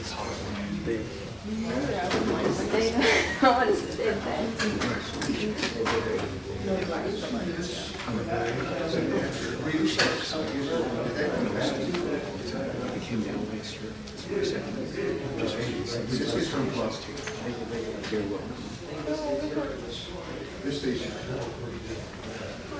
This.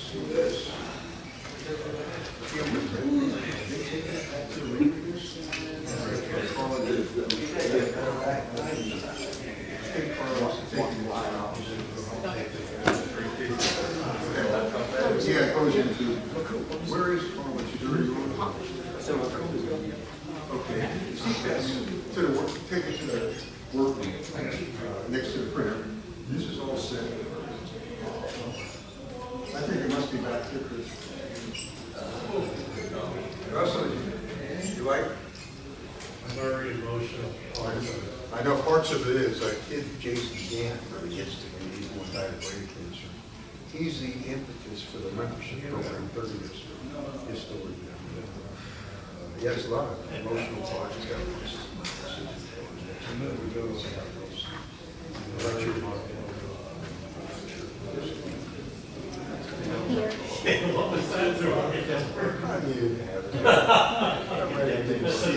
I can get to see her on the screen. You and the mayor of Fort Myers, even though the defender had a disappointment program, you know.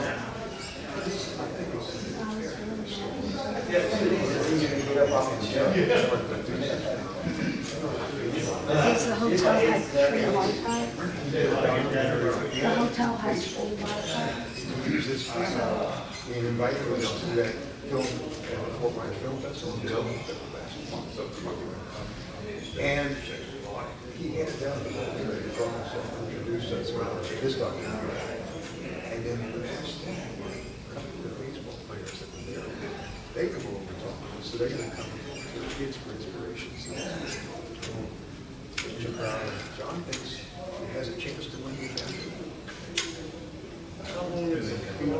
It's an hour 15, 75 minutes. Because what we originally had was a 60-minute version that won the film festivals. But when we came to the 75-minute version, it was Sebastian, Venezuela, his father. That's so powerful. And, you know, Arbonne, the kid, his father and I owned the restaurant. And then, you know, the fact that I 596 pounds. Yeah. Those are the three we added to the original hour. And like John said, if you thought the 60-minute version was good, you use 75-minute version. It knocks it out. 63 stories. Very good. Okay, so we're back here in just a few minutes for our roundtable. Okay, that was awesome. Did you like that? That's good. There's a lot of people. Hey, you look like you're going home. No, you're ready. I died in 2007. Where's the nice 2002. Yeah. And I was in the hospital like almost 4 months. They said I never sick about that whole story. What happened was when I left, I said it was really 90 days. That was 2007. No. I made my mind. And I was in years. I said, you know what? I would say as many people as I can while I'm here. And when it's over, it's over. I'm not going to worry about it. So now we started this membership program. And this is so much better than the other. But I've got the other helping these kids. Like these holidays, they're working. It's going to grow. And it's growing. I got people in the cities that want to do the program there. And that's some of the good people that we train. But I hope you can see such special. We got a lot of stuff going on. Exercises, plaques, being awarded to people we don't know. He has to go home to the wife. So I'll take home and I'll come back. Okay, so you're going to come back? Yeah, I'll check on my wife. If I can make it back, I'll drive back. Brother, I got chickens. If you're able to, you want to miss the round table in order to do that, or do you want to? I'll sit down. Yeah. Yeah. I gotta be back to the good. Let's do that. Well, she had to eat, I gave her a shower this morning, and then, she put it back and put it on. Yeah, you come back, and make sure she can, and they will come if you can. And, because we're gonna. It ain't easy, I tell you. I know that, so I really appreciate what you do, and you'll be coming with me first. So, I had the strangest dream, did I tell you that I died and went to heaven? God sneezed, and I didn't want to say it. It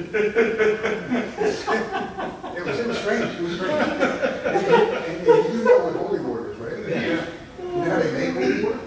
They put it in big pots and boil the hell out of it. There you go. Yeah. You know, it's funny, I just heard that just the other day too, it's pretty funny. Yeah. No, I've been into Hey, proud of you, man. I don't like so much stuff. I understand. I just do what I do, and I just keep going, and you know, I'm blessed. I'm proud that he graduated from high school, huh? Yeah, I graduated. And 3 days later, I was in the Air Force. And I arrived in Italy 6 months later. Yeah. I looked around, I said, look at the foreigners here. Oh, wait a minute. It's their country, I'm the foreigner. That's what I found out right off the bat. Would you mind taking a picture of us? Not at all. Yeah. Just get in there, and I'll have to just push that white button there. There we go. What, the prejudice phone, not the black book? Okay, we good? We good? Yeah, I don't think it goes. Wide angle lens. Oh, Yeah, there has to be. Oh, fantastic. Thank you so much. Yeah. We couldn't go to high school reunions because the last couple of reunions, it's the same weekend as what we've been doing. You know what I'm gonna do with that? I'm gonna take that picture, he's gonna send me that picture. I'm gonna send it to Mike Boyd, have him put it in Fairmont. There you go. There you go. I'll do that. I see it in the paper. I'm really so glad. I was just. I'm gonna have so much that you guys put on that newspaper. It's not Tonight. two pages. And the fact that you did, I'm just so happy. That was great. I had a just surprise. Richard Hall, former light heavyweight world champion, who's in the Hall of Fame. He just arrived a few minutes ago. I didn't even know he was coming. He didn't know he was coming. He said, but he had to come last minute. One of the fighters I worked with years ago. We're talking about coming down to the Hall of Fame. Oh, that's Yeah, I'll definitely make a trip down Come there. down to Fort Myers, it's 2.5 hours from here. Yeah. Just spend a day there with us or more, weekend, whatever. It's gonna be great. I was going down there to visit my brother on Wednesday morning, come back in the afternoon. Okay. He goes back to New Jersey, I've got to do it. My wife's from New Jersey originally. much from Morristown. She's from Wisconsin. She's from, She told me she was from New Jersey, and I gave her this. yeah, there you go. Hunterdon County. That's where she's from. Upstate, New Jersey. Hunterdon County. That's where she's from. Yeah? Okay. Well, let me ask a question. You know how old as Jimmy is now, right? Was he born at a young age too? Like me? Or was he always old? Well, But Jimmy, from what my brother were told you me, born there he too? told me that when he first met you, he was a young man, Yeah. and you were almost young. And I was almost young? Almost. Almost young. That's what he told me. There's two things I found out recently. I was born at a young age on my birthday. That's right, yeah. Yeah, I didn't. Take it right. Yeah, I didn't know that. But you gotta have some fun with life, you know? Oh, you do. It's so hard. Especially when you look back how fast it So goes by. hard. Good Lord, it's just hard to believe. We were in a rush to come here, right? And Beth was in the room trying to feed the dog. And I'm in there, she yells in, have you seen the dog bowl?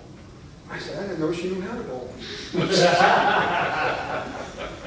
Yeah, it's crazy. Oh, wow. How you doing? It's Ed and who else? That's Punky.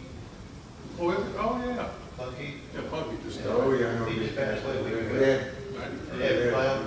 Yeah. Bob Alexander's the greatest ring announcer. He did all the shows that I did, even overseas. There's some stories that will tell you when you chance. How you doing? Nice to meet you. High school team, classmates that came up here, Tom Sills and Dave, high school graduates, 1960 with me. High school. No kidding. Oh, that's Tom awesome. and Dave came here to see the movie and we tried to come back to the gala dinner. Oh, Still kicking. Yeah, hey, Fantastic, high school. that's amazing. That's wonderful. And Bob, when they made me the president of the Hall of Fame, because the original, he was dying of cancer, so he stepped down. I was vice president, and he said, I would like you to take over. I said, I got one stipulation. He said, what's that? We have Bob Alexander replace me as vice president. I said, you got it. So we've been running together. This is history. We've been running together the last 5 minutes. You know, I was thinking a while back, Yeah. Because it would be a culture shock for him to come from New York to Ohio. That had to be a shock. Yeah, I bet. It was. It's like me coming from Michigan down to Florida. Richard, man. Richard, how you doing? This was a big surprise. I'm so happy with this one. Oh, God. Yeah. He's been Former smiling. world champion Richard Hall. High school classmate of mine, Rich. Yes. High school, Tom Wow. Simmons and Dave Maynshine. Nice to meet you, Brad. We graduated high school together and before you were born. Yes, before me too. Before you were born. That's amazing. And we're still A whole lot of people were born. Yeah.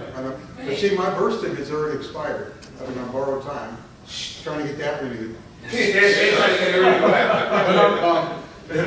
Oh, Steve, I gotta, see, this is my last minute, and I have no tickets, so.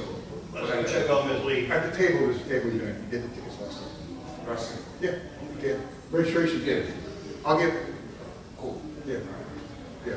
Good to meet you guys. Nice to meet you. And God bless you, man. Yeah. Yeah, yeah. Now we need Randy and. Still at the front, or? You see, it might be architect. What's that? I don't know, because I've been here, but it's supposed to be up in the front. It's supposed to be up in the front. Oh, nice. And then, we need Randy and Russell and Mike Silver with you. If I can get her settled in. Yes. Yeah. Love you, buddy. Love you. This is our chin here. Okay. Thank you so much. I got my for Sure. It's just hard. It's special. Yeah. Well, we go back so many years too, and the beginning together.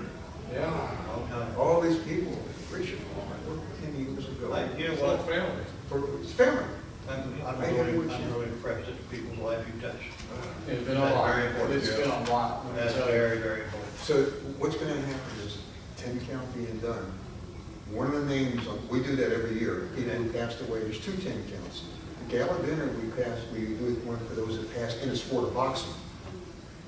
On Sunday morning, we do a 10 count for the deceased inductees who were getting inducted that day posthumously. Every year since we started, Phyllis Carey, who's a Hall of Fame timekeeper, has done the 10 count. She died a couple months ago. Her husband's doing the 10 count. That's going to be emotional. Tonight and tomorrow morning, Brian Garrett, who's also in Hall of Fame. Phyllis got her start as a timekeeper on my show, which I didn't know until Brian told me recently, right? That's right. He told me when she did. How are you? Induction tomorrow morning, and that's another great event. It starts at 11. If you come back for that, be there. We've got to be here. I would love for you to be there. Right, same place. In ballroom, right? Yeah, same room as the dinner tonight. Oh, okay. So if you can, I would love for you to. And you do have the weekend. If you can. Did you come in yesterday? Right with him. He does take it back. If she's okay, I'll come back to the fight. That way. Tom's situation is he's got his wife that is by herself, and she's disabled. So Tom is the one that takes care of her. Yeah. Russell, have you met these 2 guys? Russell Pells is a promoter from Philly. Tom Sills. Tom Sills, Dave Maynshine. They were my high school classmates in 1965, and were able to come here as a nice get together from our 1964 graduation. High school. Yeah, I know. And I know each other. Congratulations. Is being inducted tomorrow morning officially here, and we're going to be on this panel right now. And it's just so great. Randy Gordon. 11 o'clock tomorrow, right? 11 o'clock in the morning is that, and tonight is at 6. What's up, Mr. New Yorker? How did you get in? Steve, This is a big gala dinner. I'm going to get back. Be careful. Be safe. Yeah, they do get cranky there, so years past, I think it was probably warmer. You got it, Felix. you got it. I love it. Here's it's good to awards out. It's not special. we're giving you $1,000 scholarship. She canceled out with like $200 grant. Like from another airport, we got out in time, it's like you're worth $1 million. You got that money, you got that grant. Yeah,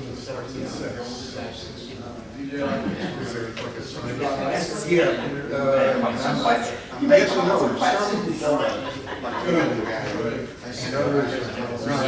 Yeah, it's a chart. I think I got you. Sitting with.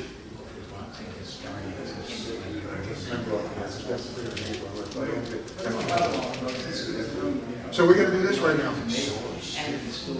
Need some more people here. Round people up and tell them, come on in. Did you enjoy the movie? Yeah, the movie was very good. It was moving. Someone told me it was moving. The movie was moving.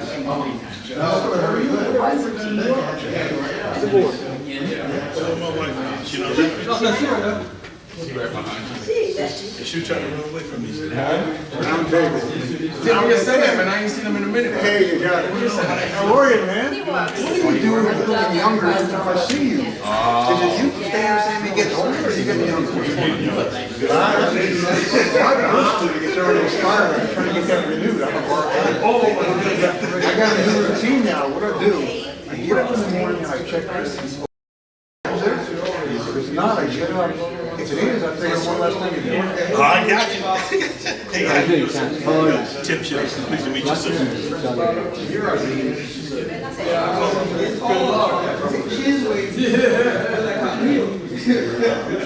Yeah, everybody's. With family. Isn't that what family is? Everybody's. How many years? Even this guy. That was a cake. That's your first? Oh, yeah. I'm glad you were here for that. Yes. I was fortunate.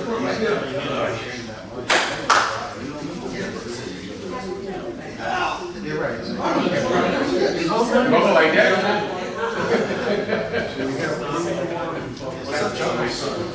So we have and we That's the first time I saw it? You only have 3 total? Yeah. Yes. You couldn't get the other.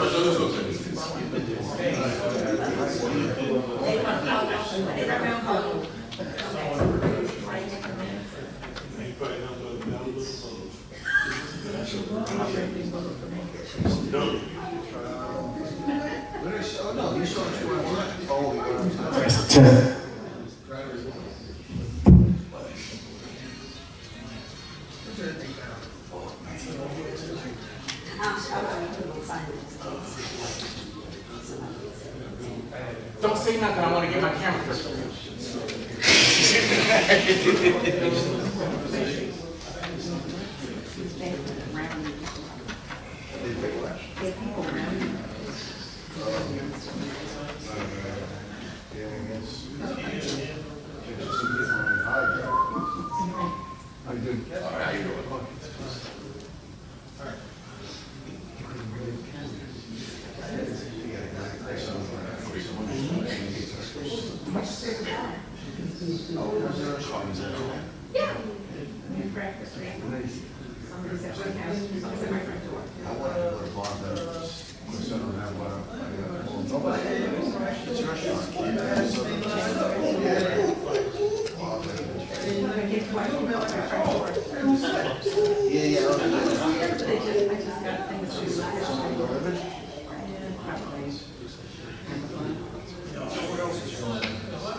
I can hear a few voices out in the halls.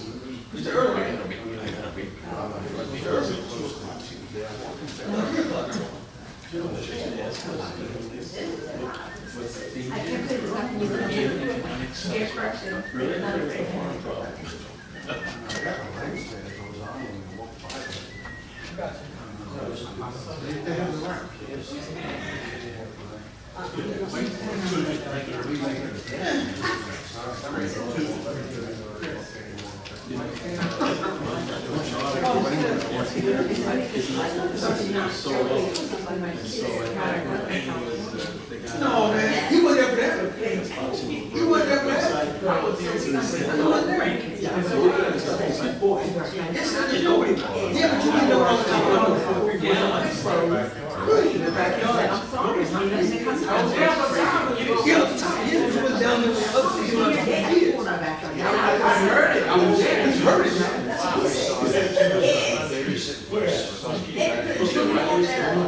But that was how we got I'm still that way, but like,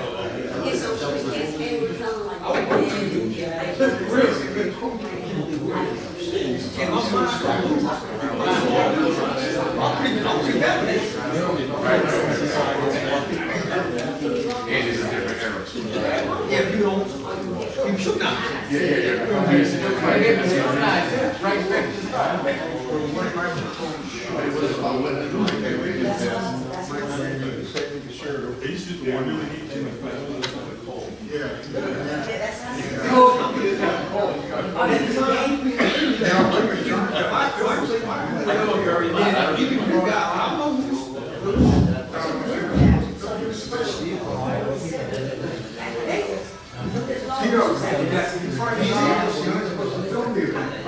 It's filming. It's saying what you said? Yes, thank you. Oh, it's just saying, he's gonna film me being stupid. Yeah, you gotta edit it out there. Probably end up wearing your stupid fun.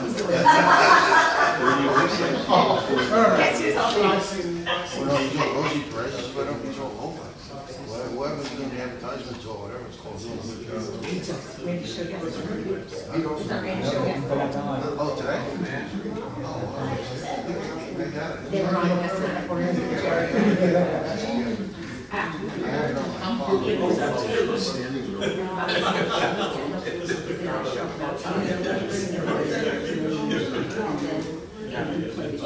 That's because I have to set it to, to where it's clear.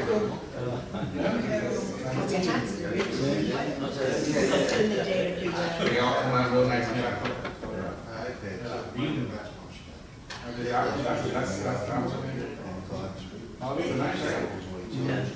Now, mind you, this is touch. It's great. Okay? Oye, vamos a ir para I've been practicing. It took me 2 days, and that was it. I was in well, 260 pounds. I went 175. Well, I told my weight.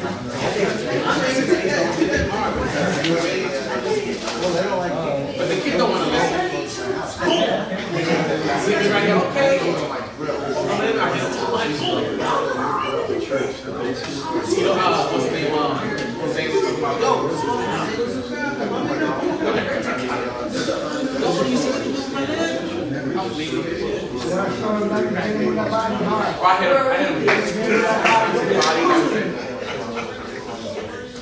He got out of the ring, he got his bag, and left. He never came back. And that's what happens to all this kind of people that go there when I say, they'll come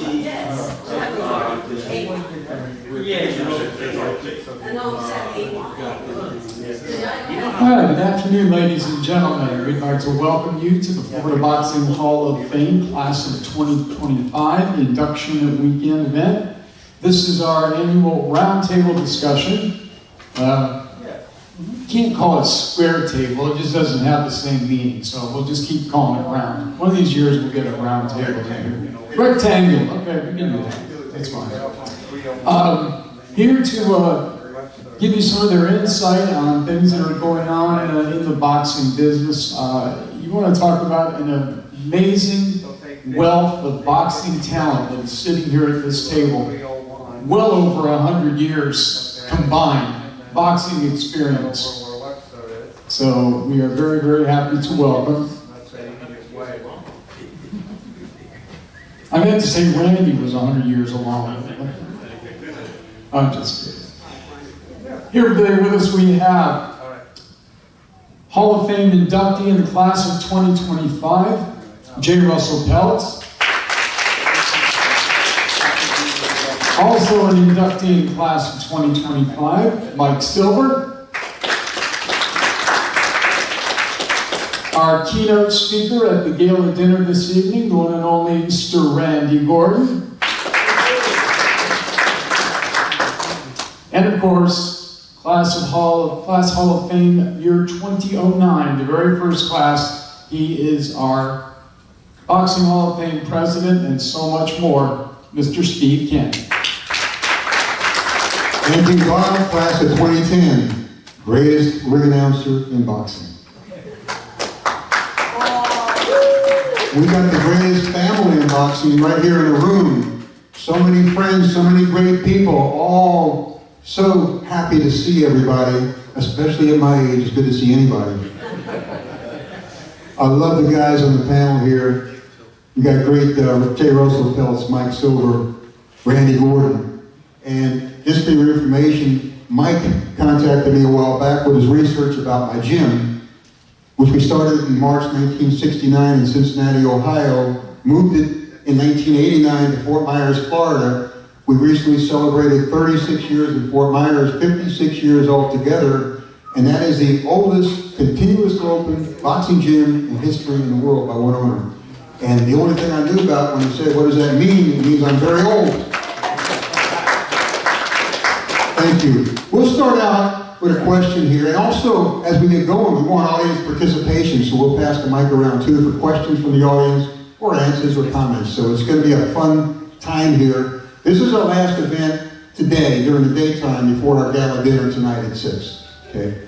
And we can start tonight at 30 range, registering, getting your seating for the gala dinner. Okay, first of all, we'll start out with Russell. What would be your favorite, personally, weight classes in boxing and why? Going back in history from now, were there any particular weight classes that you enjoy more than others or have memories of? Go ahead, Russ.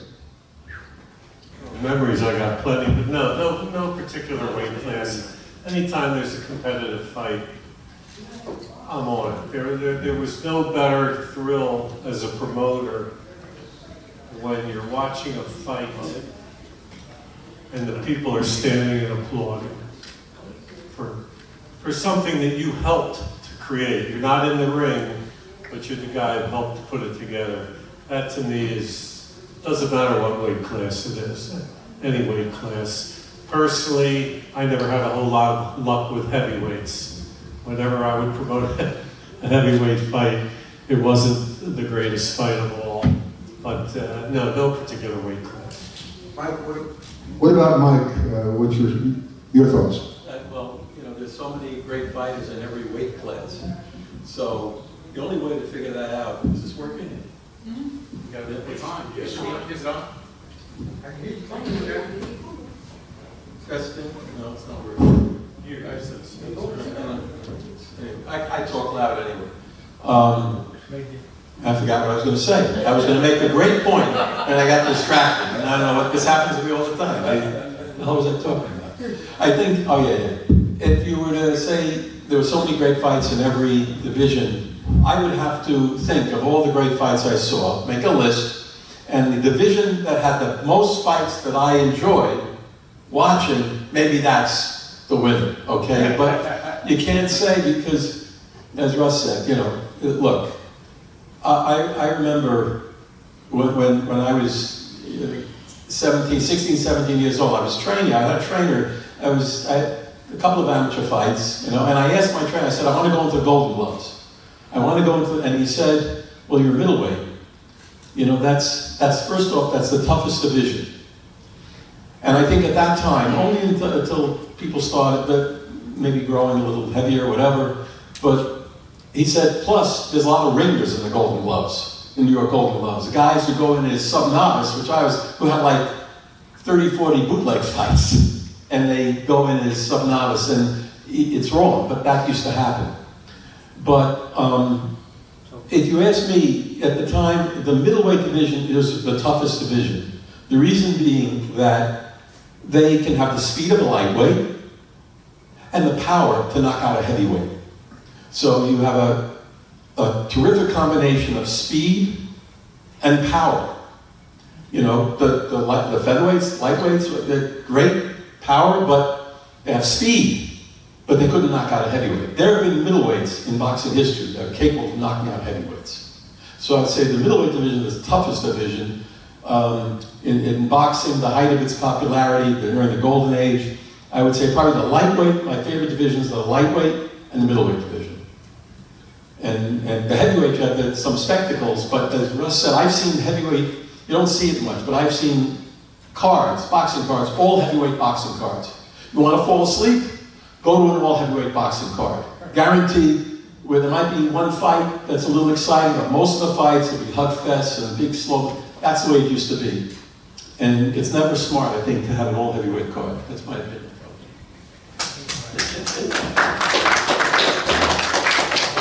As a kid of the 1960s, when I first started watching boxing, I gravitated right away to the heavyweight division to a kid named Cassius Clay, who later became Muhammad Ali. So right away, the heavyweight division is what I started to follow. And I just kind of stuck with the heavyweights, and in the mid-60s, and I got to meet my first big-time fighter, and his name was Joe Frazier, a Philadelphia fighter, came out of the Olympics in '64 with the gold medal. And I really was glued to the heavyweights. Well, all these years later, it doesn't matter what division. If you are a terrific fighter, I just love it. Now, when I was boxing in college, I boxed at 122 pounds. And I started following a lot of the little guys. And the best little guy I think I've ever seen is fighting right now. They call him the Monster. He's the current 122-pound champion. He comes from Japan. His name is Naoya Inoue. And I think very soon he's going to be matched against the bantamweight champion from Japan, Junto Nakatani. It's going to be the biggest fight between two Japanese fighters in history. And I just hope that the US crowd can get as caught up in the fight, because it's going to be a terrific fight. But it's the little guys that I really will watch today, although there's so many terrific fights that are being put before us. I don't care what it is. I have no favorite division, although Naoya Inoue, I will watch any time of the week. Thank you, everybody. Are there anybody from the audience that would like to say a few words about that, pertaining to that question? Anyone here want to add to it, or should we go on? Chuck Metzger. I think we were in a great time of boxing when we went back to the 60s. We had so many fighters and everything. And when you say about little fighters, the first one with top rank was Michael Carvalho. And he was a warrior. That's the main thing I wanted to say, because, you know, we all grew up in the same time, had the same fighters. I was lucky because I was in New Jersey, so I had two in Ice World all the time. We had West Orange, where we saw the movies. Went down to Blue Horizon. You know, we were at a great place at a great time. Yeah. Thank you, Chuck. Felix, come on over. Felix Melliston, one of my trainers in SJC Boxing. Thank you. Thank you. It's great to hear every experience from you guys and your opinion about the boxing divisions. Totally agree on the heavyweight division. Sometimes it could be a flip coin on a fight. It could be a lot of hugging, a lot of, could be excited. Excitement, or it could be a boring fight. But I really love your opinion about the middleweight divisions. That's right on. And on the the minimum weight divisions, the small weights, is also agree, you know, that that's could be one of the most exciting divisions, you know, talking about from the minimum weight division all the way to the featherweight division. There's great fighters to history, like Finito Lopez is one of my favorites, you know, of all time when it comes to technique. And so thank you for all that insight, all that knowledge that you guys have. Now, my question to you, you know, and you can give me every, you know, different perspective on the heavyweight division. Which one do you think is the decade that 10 years, you know, that you can say was the golden decade of the heavyweight division? What's the question? I'm sorry. What was the best decade? Decade. Of the heavyweight? Oh, best decade of the heavyweight?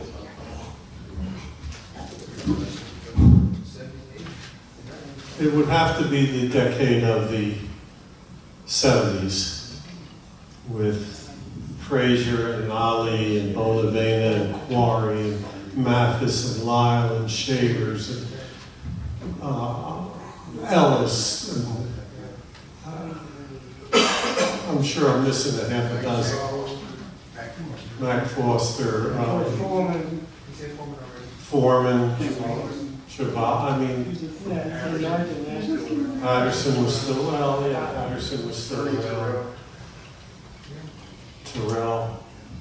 Terrell fought for me once, it was awful. But he was a great guy. I don't think there's ever been as competitive a heavyweight division as the 1970s.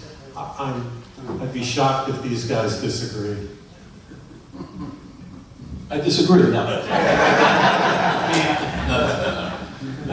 It was a great era, and I think it's really great in our minds because we're contemporaries. That's the era of the height of our interest in boxing. And we were so connected to the sport in the 70s, the 60s, 70s, 80s. It was a great time to be a fan. You know, we didn't have 200 world champions. We didn't have 17 weight divisions. We had tops 10 weight divisions and generally one champion per division. Okay, so, you know, then things started to fall apart. But yeah, that was a great era for heavyweights. No, but I don't think we should put down the other eras because, you know, even though in the 30s, there were some very good heavyweights in the 30s and the 40s. But yeah, I wouldn't disagree. It was a great era. Larry Holmes, Ken Norton, all those guys, Quarry, all the guys we mentioned. And you know, it's interesting when Ali was forced to was suspended from the sport for 3.5 years. You also had a lot of activity there because people were trying to vie who's going to be the heavyweight, you know, champion. He had said he retired, and you had that tournament. So you had good fights being made between good heavyweights, which you don't see now. You know, it's hard to get the best together. So it was a great year. The best one to fight the best. Now the best doesn't want to. The best avoids the best. Yeah. Right. Yeah, I think the 70s were, without question about it, as Russell said, it was an amazing decade. Look, go back to March 8th, 1971, maybe the biggest sporting event ever in any sport. Packed Madison Square Garden, not just packed the garden, but it stopped the war that day in Vietnam. Everybody stopped what they were doing to pay attention to the heavyweights who were fighting at the Garden, Joe Frazier and Muhammad Ali, two undefeated heavyweights who each had a claim to the heavyweight championship of the world.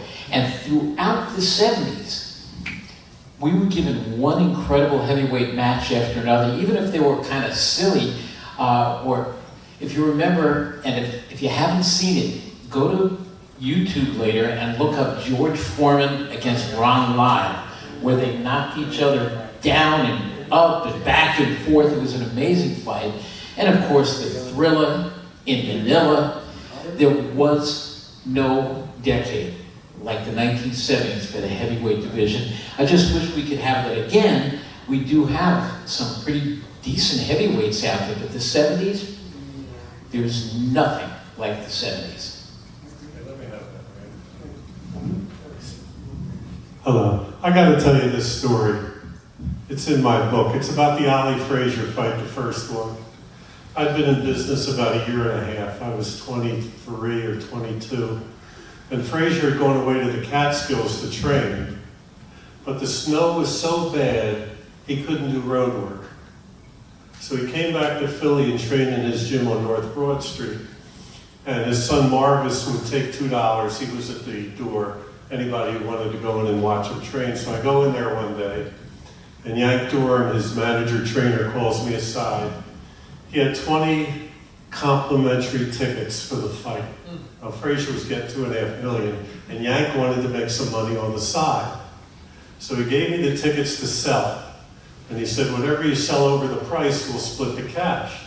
But I was a naive kid, 22, 23. So I sold all the tickets for the face value.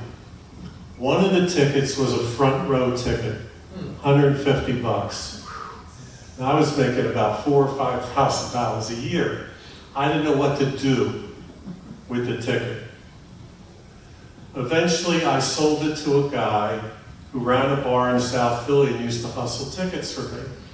Well, 3 or 4 weeks before the fight, the Garden opened the top tier, $20 a ticket, and I took the train up to New York. We stood in line on a Sunday night, it was snowing, and stood through the night until they opened the doors, and I bought 2 $20 tickets.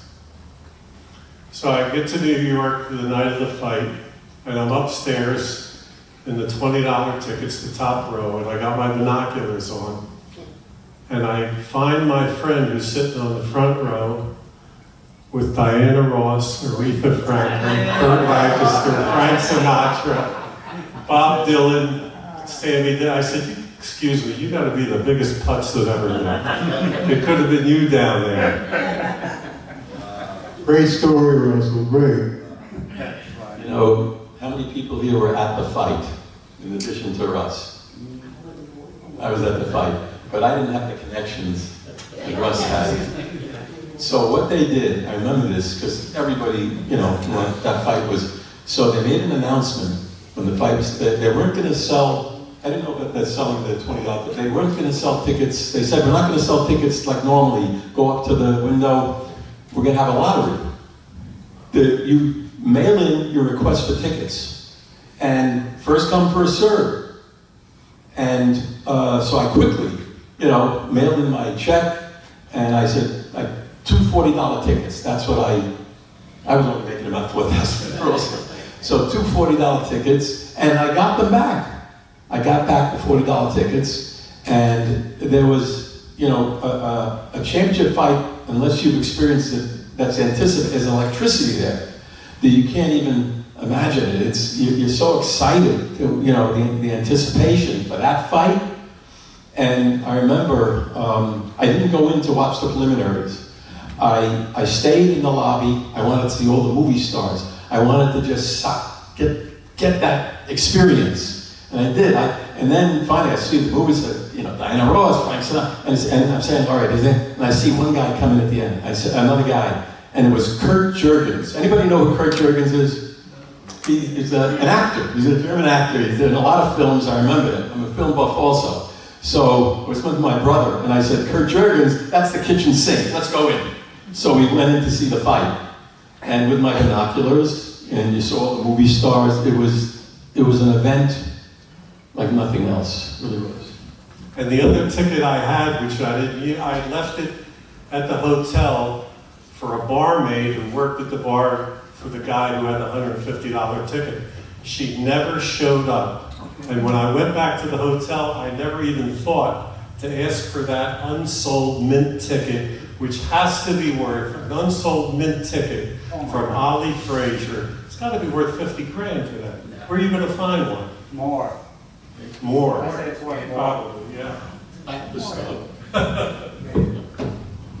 By the way, Russell has a book here today with him, a couple of books. If you want to buy his fabulous book that was out recently, see Russell after, he'll sign one for you. And he's got a couple here I know with him this weekend, so today or tomorrow. anytime you want. Think of it, just get one of those books because they are great. Thank you. Yes. The other thing I want to talk about is the situation we have today versus what was years ago. Now, years ago, fighters fought, we had so many more fighters, by the way, years ago. They fought so many times a year, 20, 30 times a year. Today, we have fewer fighters, more, quote, champions, more organizations. You know, it's watered down so much, and they fight 2 or 3 times a year.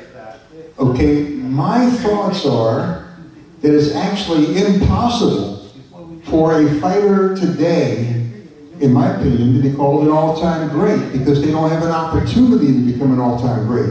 Let me explain that. And what that is, years ago, when everyone fought often, by great trainers knew how to fight and fought each other, the ones that people never heard of were better than a lot of fighters today, of course.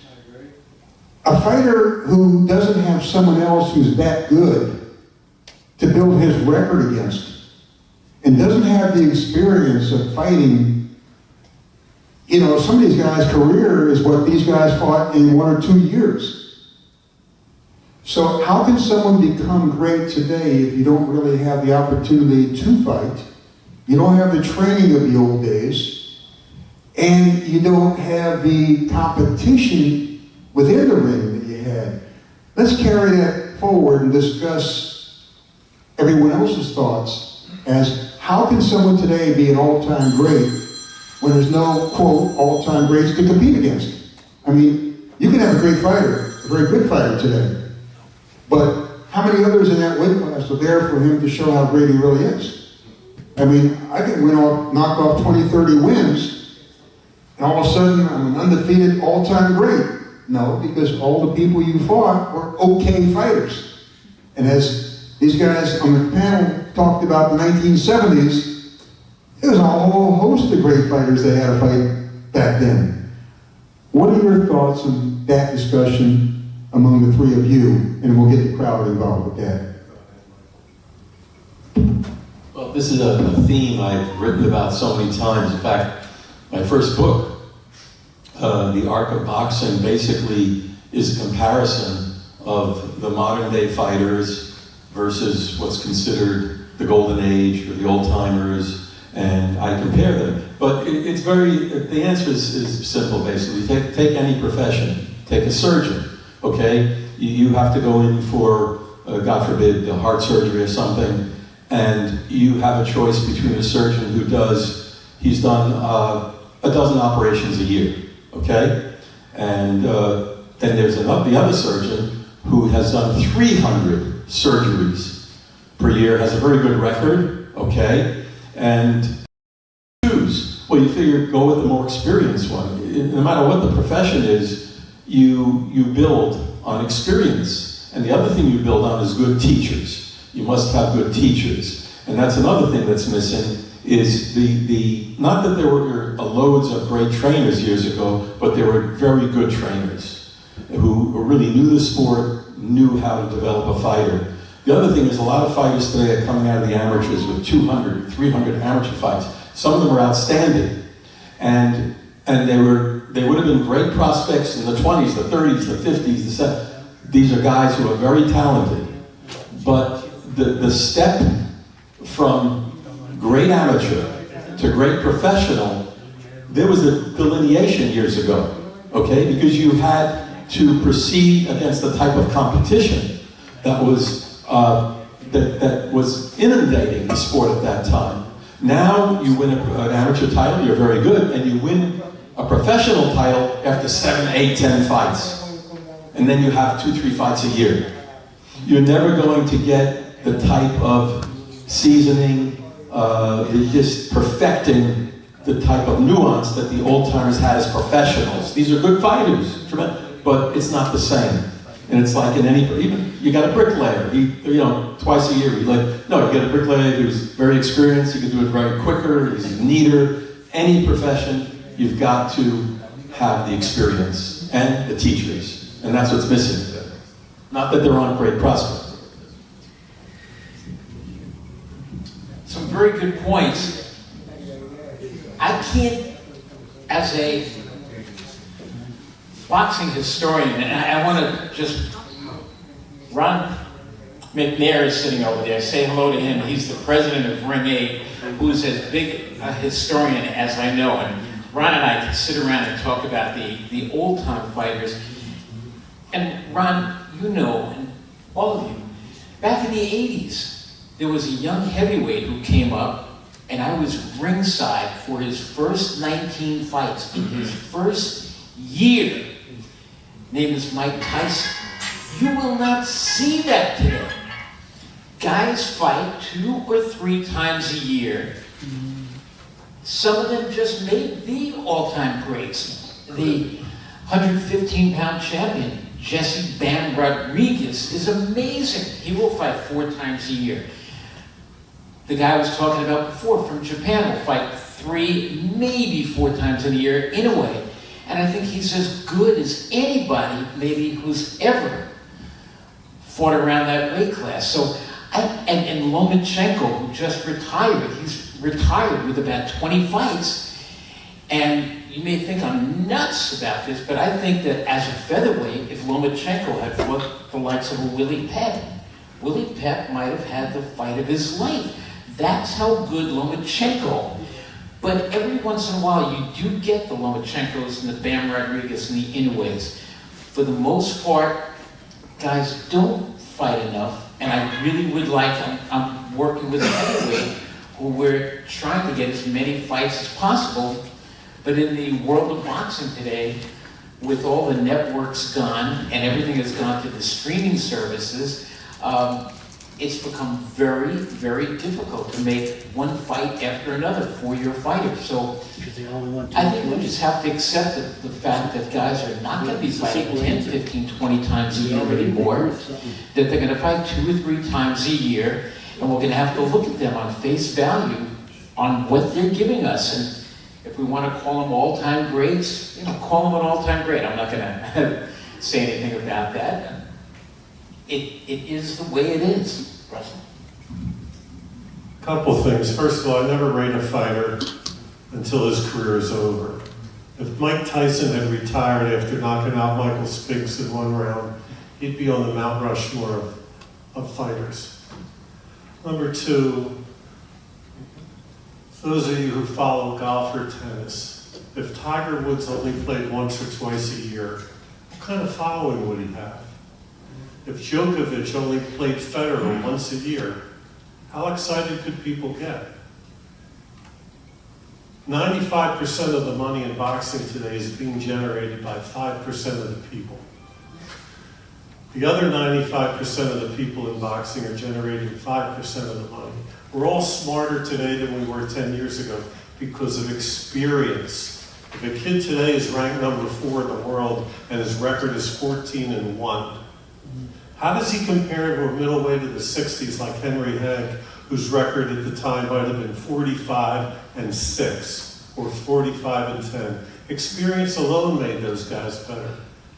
When I started, among other things, we weighed in noon the day of the fight. The smallest division in boxing was 112 pounds. Pascual Perez was the flyweight champion. The next division was 118, okay? Today, we have 105, 108, 112, 115, 118. The competition is so watered down. One day we're going to have a title for every pound on the scale. And you have 4 champions in each division. There's probably more champions walking around today than there are fighters. Now, Joey Archer. Everybody should know Joey Archer. Joey Archer was like the #1 middleweight contender in the 60s. Lost 2 close razor-thin decisions to Daniel Griffith, okay? Today, suppose you have 4 middleweight champions today. In Joey Archer's day, one of them would be champ, and the other 3 would be in the top 10. And how many top 10 contenders are we inducting into the International Boxing Hall of Fame? Very few. You can't even compare boxing today to what it was like when it was a major sport. There are occasional good fights, but most of the amateurs today that you're talking about have 100 or 200 fights. I'm guaranteeing you they're not from the United States. They're from overseas. And they say Lomachenko had 400 amateur fights. Maybe he did, but I've never seen the record. I've never seen, okay, Laszlo Papp had 3. Anyway, it's Rocky Marciano's too small, Dempsey's too small. And I don't want to offend anybody in the room. You can't compare eras. You just can't do it. Jack Johnson fought Jim Jeffries in 1910 in Reno in one of the most racist atmospheres you could find. 15,000 white people in the stadium. The only black people in the stadium were in Johnson's corner. And what I'm about to say is a true story. There was a popular song of the day, okay? It was called All Coons Look Alike to Me. You can look it up, Google it. They played this song all week long in Reno, and they played it when Johnson walked to the ring, okay? How many of today's black athletes could handle that? I'm not knocking, I'm just saying, so I don't care if Jack Johnson fought like this. Mentally, he was pretty strong. Very strong. So, and you can't go by the old films because the way, it's not like today's films. Speed it up, slow it down, do this, do that. The technique, it's a different world. It's not the world, I can't speak for Randy, but it's certainly not the boxing world we fell in love with as kids, because we're a little bit older than Randy, I think. Most definitely, and my contention is a fighter today, to sum things up, never has an opportunity to establish himself as an all-time great. The best of his era, yes. The fighters today, the better ones, are the better fighters of their era. But you cannot fight once or twice a year against other fighters who fight once or twice a year against many of them unseasoned fighters, and because you look good, you're dominating the guy, it doesn't make you an all-time great, in my opinion. It makes you the best of your era, perhaps, that's it. And you go back and you see this, you know, these guys here will know, back in the old days, you had, like Aaron Pryor had 200 some amateur fights. Donald Curry had 400 amateur fights. They say he had too many and burned himself out. And you had Johnny Bumpus and Kelsey Banks, another one with all these couple of hundred fights. You know, that was amateurs. Then you turn pro, and you're fighting against other guys with that kind of experience. Today's fighters don't have the opportunity, in my opinion, to become an all-time great. They have an opportunity easily to become the best of their era. You got a guitar sitting on a desk. I play that thing once a week. He plays that every day. A year later, who's the better guitar player? Him. He performs his task each and every day, not once a week. A fighter who fights once or twice a year, or 3 times a year, or even 4 times a year, cannot compare to someone who's fighting 20, 30, 40 times a year for 10 years, or 12, or 15 years, like he did in the old days. A name you may or may not remember, but I know the boxing people know, Fritzy Zivik. If you look at Fritzy Zivik's record, he lost 68 professional fights. That's what he lost. Someone today looks at that and said he can't be any good. There's nobody today that Fritzy wouldn't beat if he fought him around his weight class, not even in his weight class. He would dominate him with it. He had 68 losses. He's an all-time great because he performed with the all-time greats, and he beat many of them. And that's the difference, in my opinion. And also,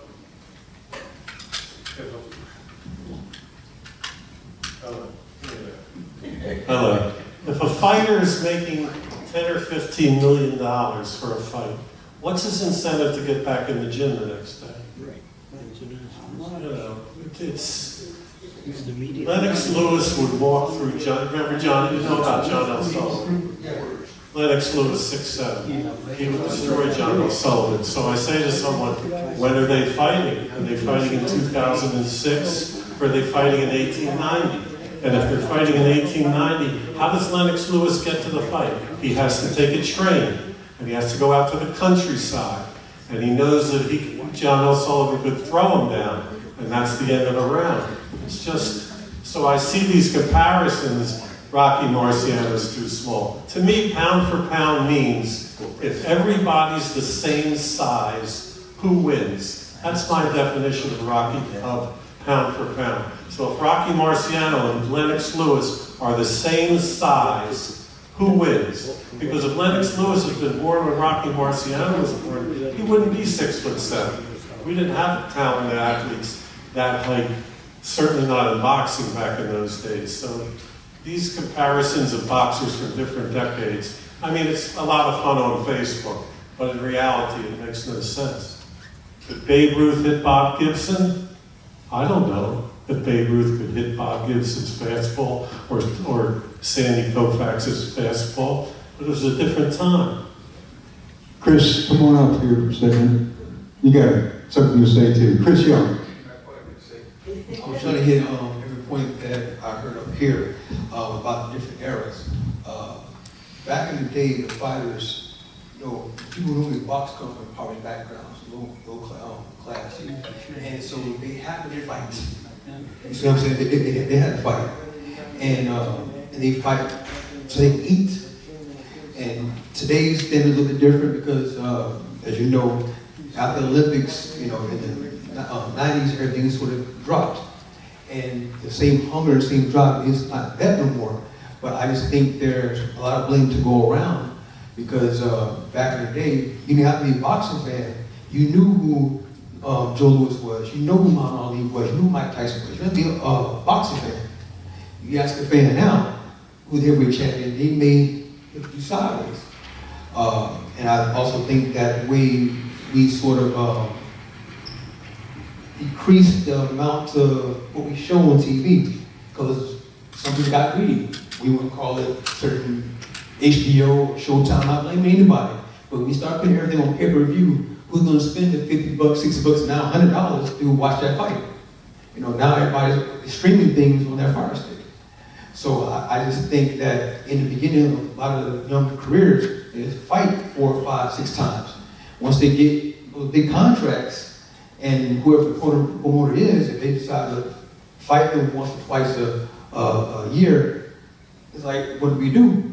And I can only ask the promoters, how y'all used to do it back in the day, what would you do today if you had the contracts with the Netflix or HBO? How would you promote today's fighter if y'all was going to promote at that level? That's why I retired from promoting. You can't make those kind of people say, why can't you make the kind of fight you made at the Spectrum where Saad Muhammad fought Marvin Johnson before? You can't do it because back then there was only one champion, so you had to work your way up the ladder. Now with 4 champions, you move up by attrition. The guy ahead of you loses, the guy ahead, and you move up and you move up and you move up. And if those of you who follow other sports, let's take the NBA, they're in the playoffs right now. This is what boxing is. At the end of the NBA season, regular season, there's no playoffs. That's the end of the season. So the Celtics win the East, they're the champions. I don't know, the Oklahoma City, every division winner walks around saying, I'm world champion. That's what boxing is today. How can you follow that? When I was a kid in the early 60s, I could name all the lightweight champions backwards from Carlos Ortiz to Benny Leonard, okay? I don't even know who the 4 lightweight champions, if there are 4 of them. I don't know. And I'm still have a foot in the business as a consultant. So how can the average sports fan know what's going on? And one more thing before I shut up. The death of newspapers hurt boxing big time, more than anybody realizes. Because if you were a New York Giants fan or Miami Dolphins fan, you'd pick up the newspaper and you'd look at the sports section and you'd turn the page and there'd be a boxing story there. So you'd read it. Now, if you're a Miami Dolphins fan, you're looking at the football websites. The basketball fans are looking at the basketball websites. The only people looking at the boxing websites are the boxing fanatics. And you need more than, you go to a Miami Dolphins game, 60,000 people in the stadium, I bet you not one of them could tell you who the heavyweight champion in the world is. Not one. And you know, Rush, you refer to the 4 divisions, the 4 champions. That's the major organizations. There's 17 organizations, to my knowledge, out there besides that. So you have 4, but then you have all the other minor organizations who say they have their own world champions. How can you have that many? How many worlds do we live in? We got one world, but we got over 300 world champions. And we used to have 8 weight classes, then it went to 10 with the 2 junior divisions that we had, a junior welterweight, junior middleweight. Now we got, 17 weight classes at least, and then besides the 17 weight classes, you have the catch weights. I'm the catch weight champion. It's just not the same. So, any other comments before we move on to another topic? Alicia? I don't hear that. Is it because of, or your belief, that the reason why some fighters don't fight as many times a year is because after studies have shown taking those hard beatings is not good for you in the long run, and that is the reason why some of the things have changed, because a lot of the fighters, some of those fighters that took and fought those 20 rounds, 15 rounds, they're not here in the head because of the training that they took plus the beatings. Do you think that some of that is at play? Why you think that they're not fighting like that? The medical aspects, the medical aspects in boxing have changed so drastically. When I was commissioner in 1988, we began doing studies on the effects of boxing on the body. And all the neurologists who were on my staff, and I used to go to all these medical conventions, you could see that fighters really need, between fights, to take a rest, get away from the gym. You can jump rope if you want, stuff like that. But it's not conducive to a long, healthy life to do what fighters do and give us. And then get back in the ring, get back in the gym a couple days later, and back in the ring a couple of weeks later. And I think the fighters today didn't realize that. But there's got to be that happy medium where they're fighting 25 times a year, and it can be down to twice a year. And with all the networks going away, ABC's gone, NBC's gone, CBS is gone, it's gone, as I said before, to these streaming services, people aren't getting to see the sport of boxing. We watch it, I'm up in New York, and some of the big fights that come on don't even start until 12:30 in the morning, 1 o'clock in the morning. They don't end till 2 o'clock in the morning. Me, I gotta be up at about 6 in the morning on Sunday. And I still will watch the fight because I'm such a boxing junkie. But how many people, my grandkids aren't watching the fights because they're on at that time. I wish that we could just snap our fingers and make the fights happen again in the middle of the afternoon, like on Wide World of Sports, so all of us could watch the fighters and get to know who they are. It's just such a great sport with great athletes and just great people in it. It should be put before the American public, and it's not the way it used to be. And we have to try to work and change that. Yeah, this sounds like a really down conversation we're having about boxing, but I know deep down we all still love it. But as far as your point, I tell fighters today, even the young ones coming up, it's not the fights that do it to you, it's the sparring. Now think about this. You're training for a fight, you box 4 rounds on Monday, 4 rounds on Wednesday, 4 rounds on Friday. Okay, that's 12 rounds, 3 minutes a round. Every week, you're subjecting yourself to getting hit in the head 36 minutes. That can't be good for you when you get to be 40 or 50. I've seen even guys like, I don't know, you guys might know Calvin Grove. He was featherweight champion. Slick boxer. Not a puncher who walks in and takes two to throw one. He has no memory, very little memory. Yeah, when I interviewed him for my book, Calvin Grove, how often did you get hit? I'm thinking to myself, having trouble remembering things. It's the sparring, especially where I come from in Philly, which has a reputation for tremendous gym wars. I saw Michael Spinks and Dwight Braxton Cowie go at it at Frazier's gym years before they fought each other. And that was the kind of sparring I was watching every night. To me, that's what does it, the sparring. It's a combination of Sparring in the old days, sometimes, most of the time, was better than the fights we watch today. We had guys who came into Joe Frazier's gym to watch the sparring that never went to the fights. Yeah, another one is Carl. They have wars. You go up there. John, you got a question? Yes. Yes, You sir. know what? Most of us, I don't forget. Most of us, we forget. There is two things involved in fighting: psychologically, physiologically. We forget. I don't. Fighters go through a lot of mental pressure. He didn't know the guy, he got to beat up that guy. That's the way his training camp, or he trained mechanically, physically, emotionally. There's a lot of pressure on the fighters.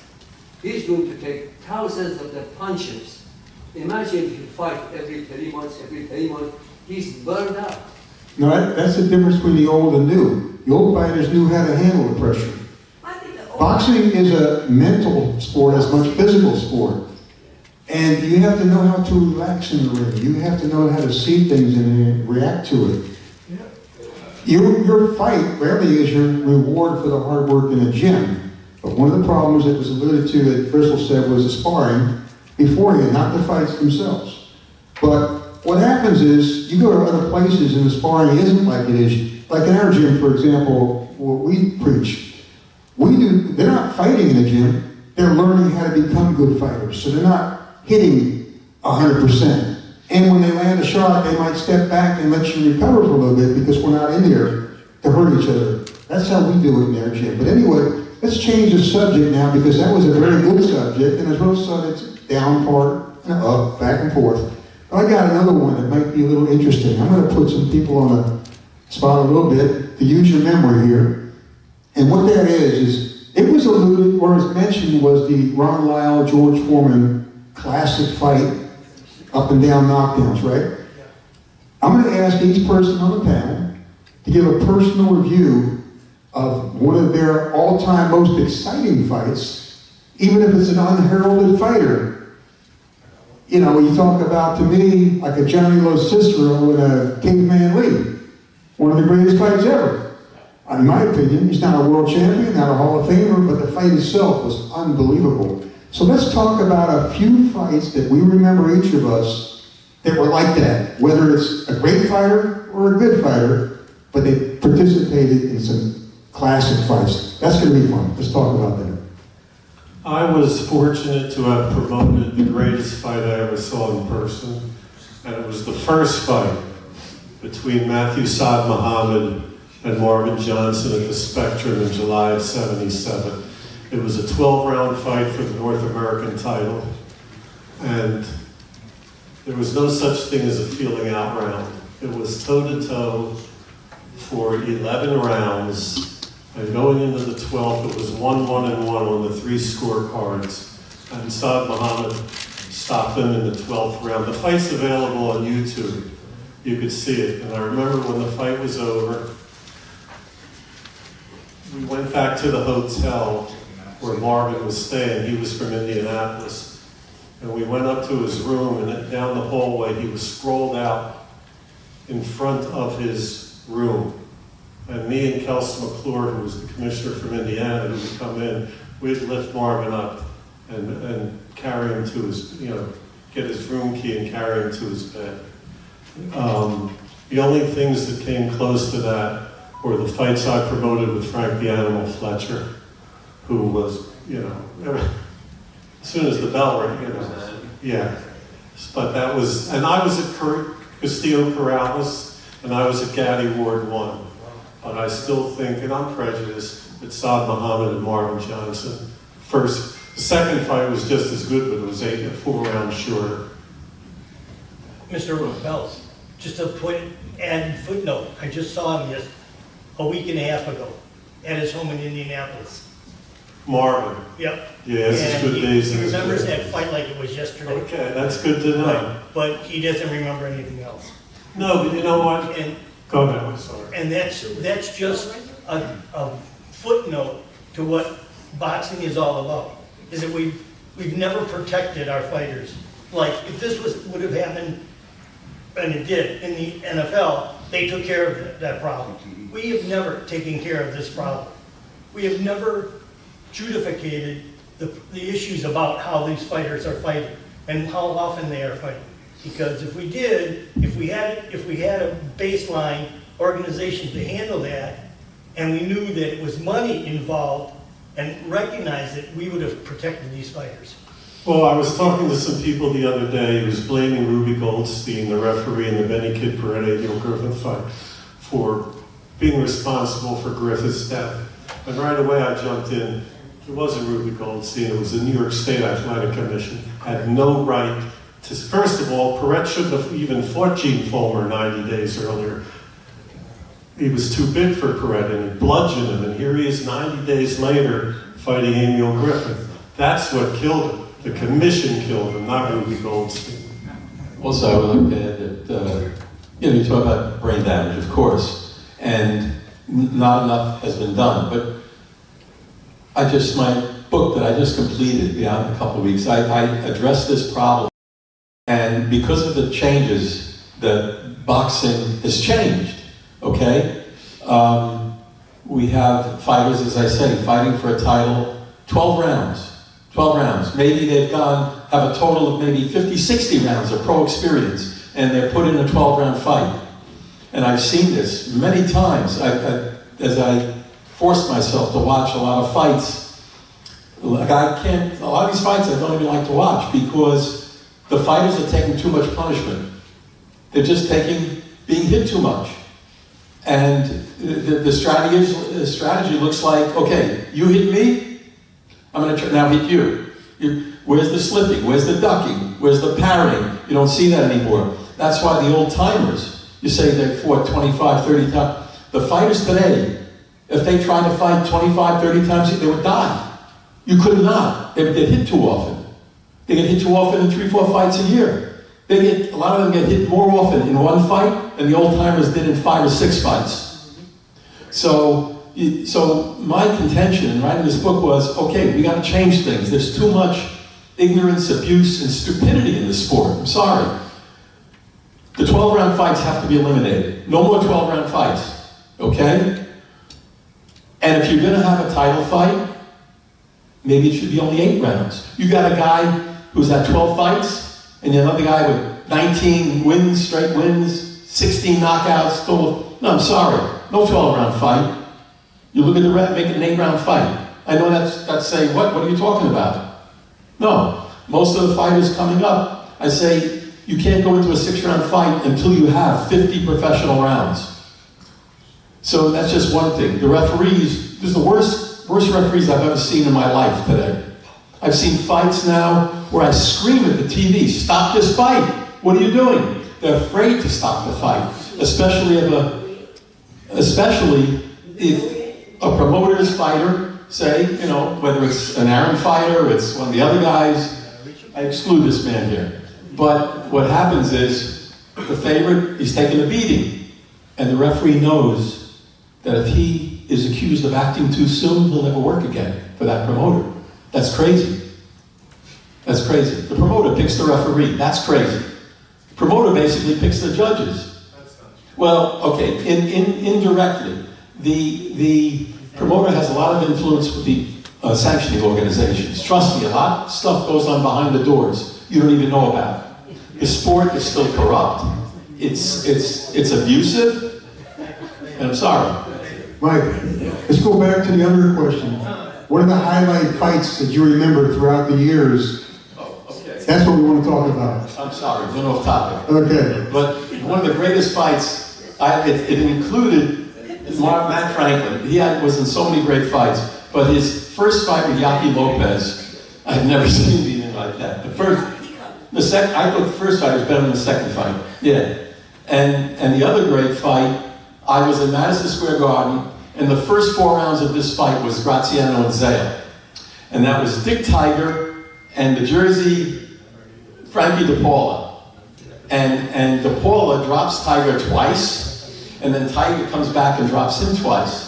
And they were just, actually went 10 rounds because DePaula just didn't have the stamina. He lost the decision. But the first 4 rounds of that fight was like Graziano. And the other, those fights are more contemporary. I've seen fights on film that I find fascinating.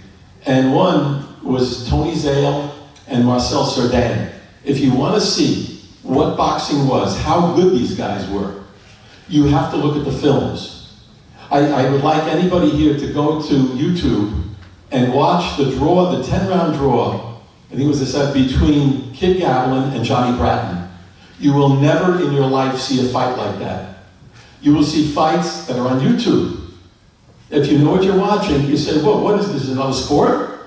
Compared to what you see. Lomachenko is one of the few fighters today who reminds me of an old-timer.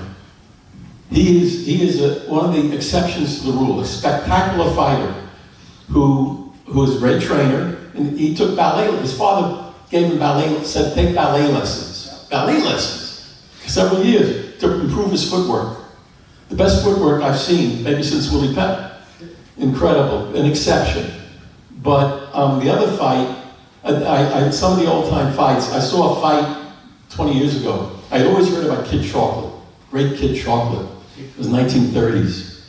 And there's a film, it's on you, of his fight. It's only like, they show like 2 minutes of each round or something. But it's Kid Chocolate and Tony Canzoneri. And I've never seen a fight like that. But that's how they do boxing, strategy, making the other guy miss, drawing the guy into a lead. You won't see fights like this, but now and then you do, see a good fight. But another fight, let me think, what else? Oh, I was friendly with Doug Jones. Remember Doug Jones? Yeah, my father grew up with his manager, and I watched his career from the beginning. His fight with Zora Foley in Madison Square Garden, he gets knocked down, and he comes back to knock out Foley. A terrific fight. That's the type of fight that really grabs you, But there's there's some great fights out there. And by the way, there was one person in this audience who fought in Madison Square Garden. Sitting here, there's only one person who fought in Madison Square Garden. Raise your hand if you fought in Madison Square Garden. Oh, 2 guys, I'm sorry. 2 guys. Okay, Mr. Landon and Ray, right. Ron, right. Finalists in the Golden Gloves, what year? 1980, Jimmy Glenn, top switch. No, but what year did you fight in the finals? 1980. Finals of the light heavyweight sub-novice. Mark, what? Yeah, New York Golden Gloves, 1992. 1993. 1993. 2 people fought Madison Square Garden here. That's something. Plus I'm a pro also. How about the fight with Bruce Curry and Monroe Brooks? Remember that fight? Let's talk about that. I mean, you guys know that fight. I got a question. And the greatest fight. And Bruce Curry, though, was the older brother of Don Curry. Him and Monroe Brooks had a war. Bruce Curry and Benitez, first fight. Yes. But the greatest fight that I have in my career, and this, I think you're all going to remember, September 16th, 1981, Sugar Ray Leonard against Tommy Hearns. Leonard had only lost 1 fight, and that was against Roberto Duran, beat him in a rematch 5 months later. Goes into the fight in Vegas against the undefeated hitman, Tommy Hearns. I was part of the announce team for the pay-per-view, the closed circuiting. It was me, Marv Albert, Dr. Freddie Pacheco, and Don Dunphy. I was sitting where I am now. Marv Albert was over here. We were part of the announce team for the live broadcast. Sitting right here, where Mike Silver is Howard Cosell, announcing on tape for ABC. And Cosell was listening to everything we was saying. And between rounds, he'd say, I don't agree with that. There is no way that Sugar Ray Leonard is going to win this fight, young man. And even between rounds, one time there was a couple on their honeymoon screaming for Howard to come over. Please, Howard, would you take a picture with us? And he went over, and she's screaming, we're on our honeymoon. Howard turned around and said, take a picture with me. This is going to be the biggest event of your life. That was Howard Cosell. But if you remember, I think in the 8th round of that fight, Sugar Ray Leonard, who had been down in the fight, he was just moving on Tommy Hearns, wouldn't get close to him, but he had a plan. He was going to try to wear Tommy out. Sitting at ringside, and we were in tuxedos, soaking wet.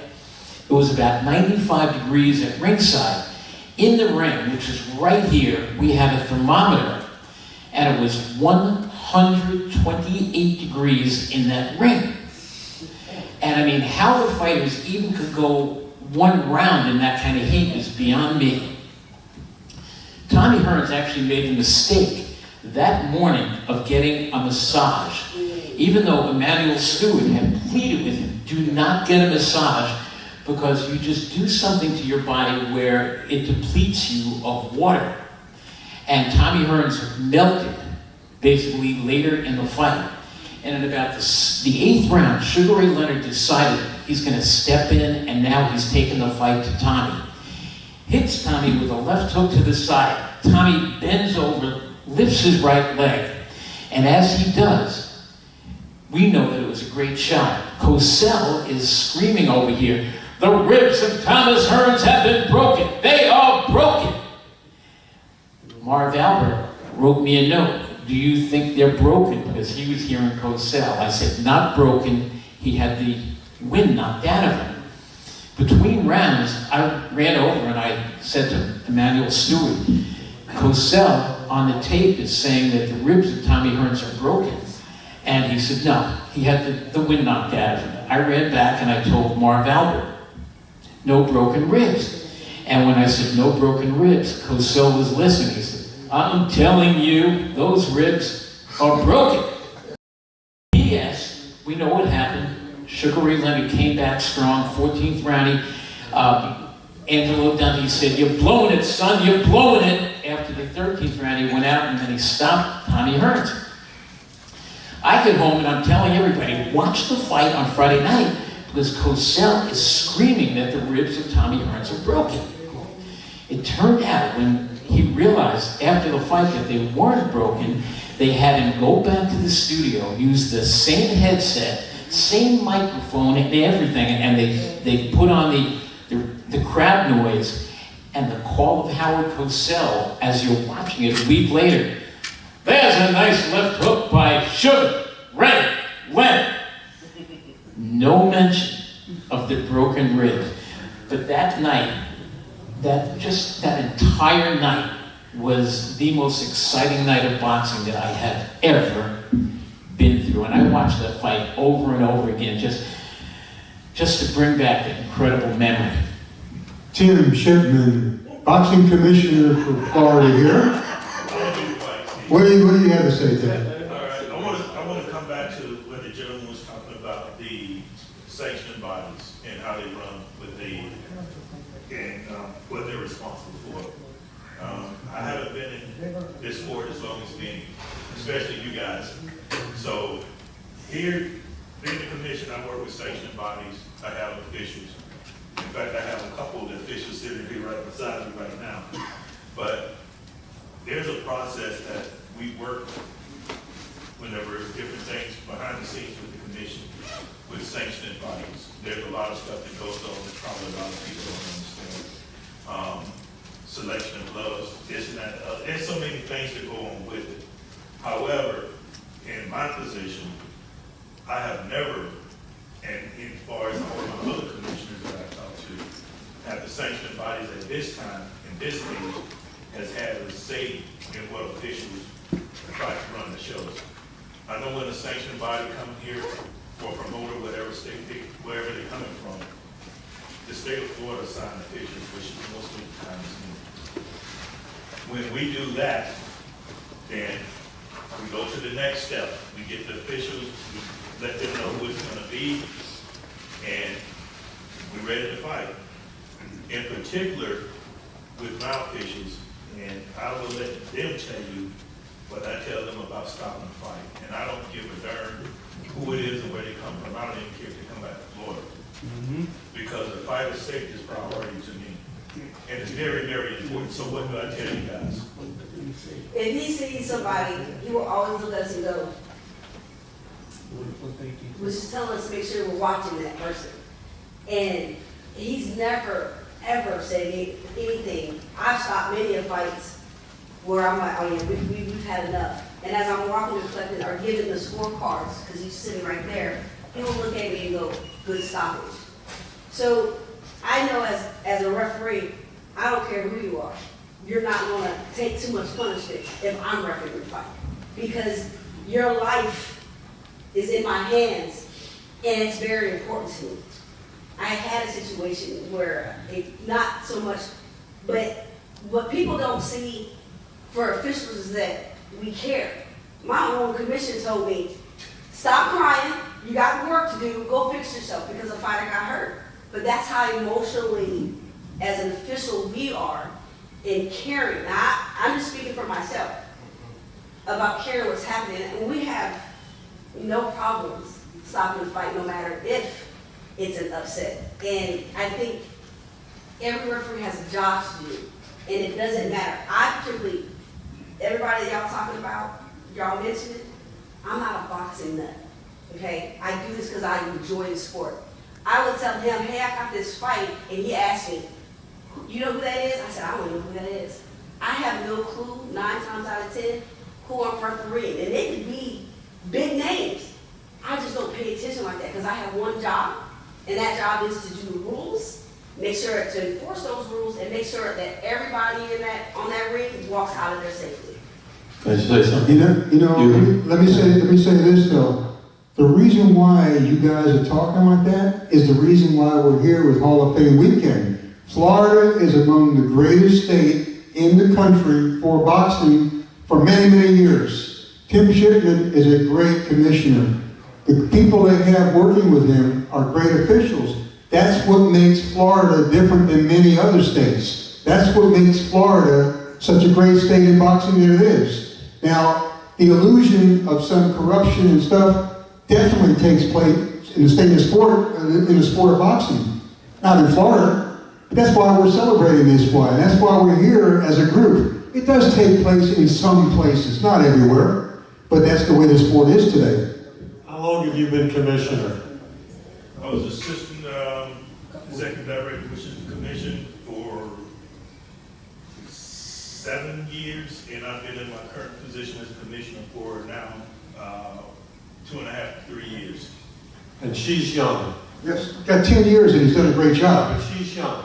Yes, but you know what? You talk about previous commissioners. I mean, compared to some of the... Yeah, you go back to Don Hazelton as a commissioner here. I mean, Florida has always been great. That's why we're here. WBC title fights? WBC, yes, sir. And they didn't put any pressure on you? No, sir. It's hard to believe. Here's what I will tell a sanctioning body to come to Florida. If they say, hey, can we get this person, that person?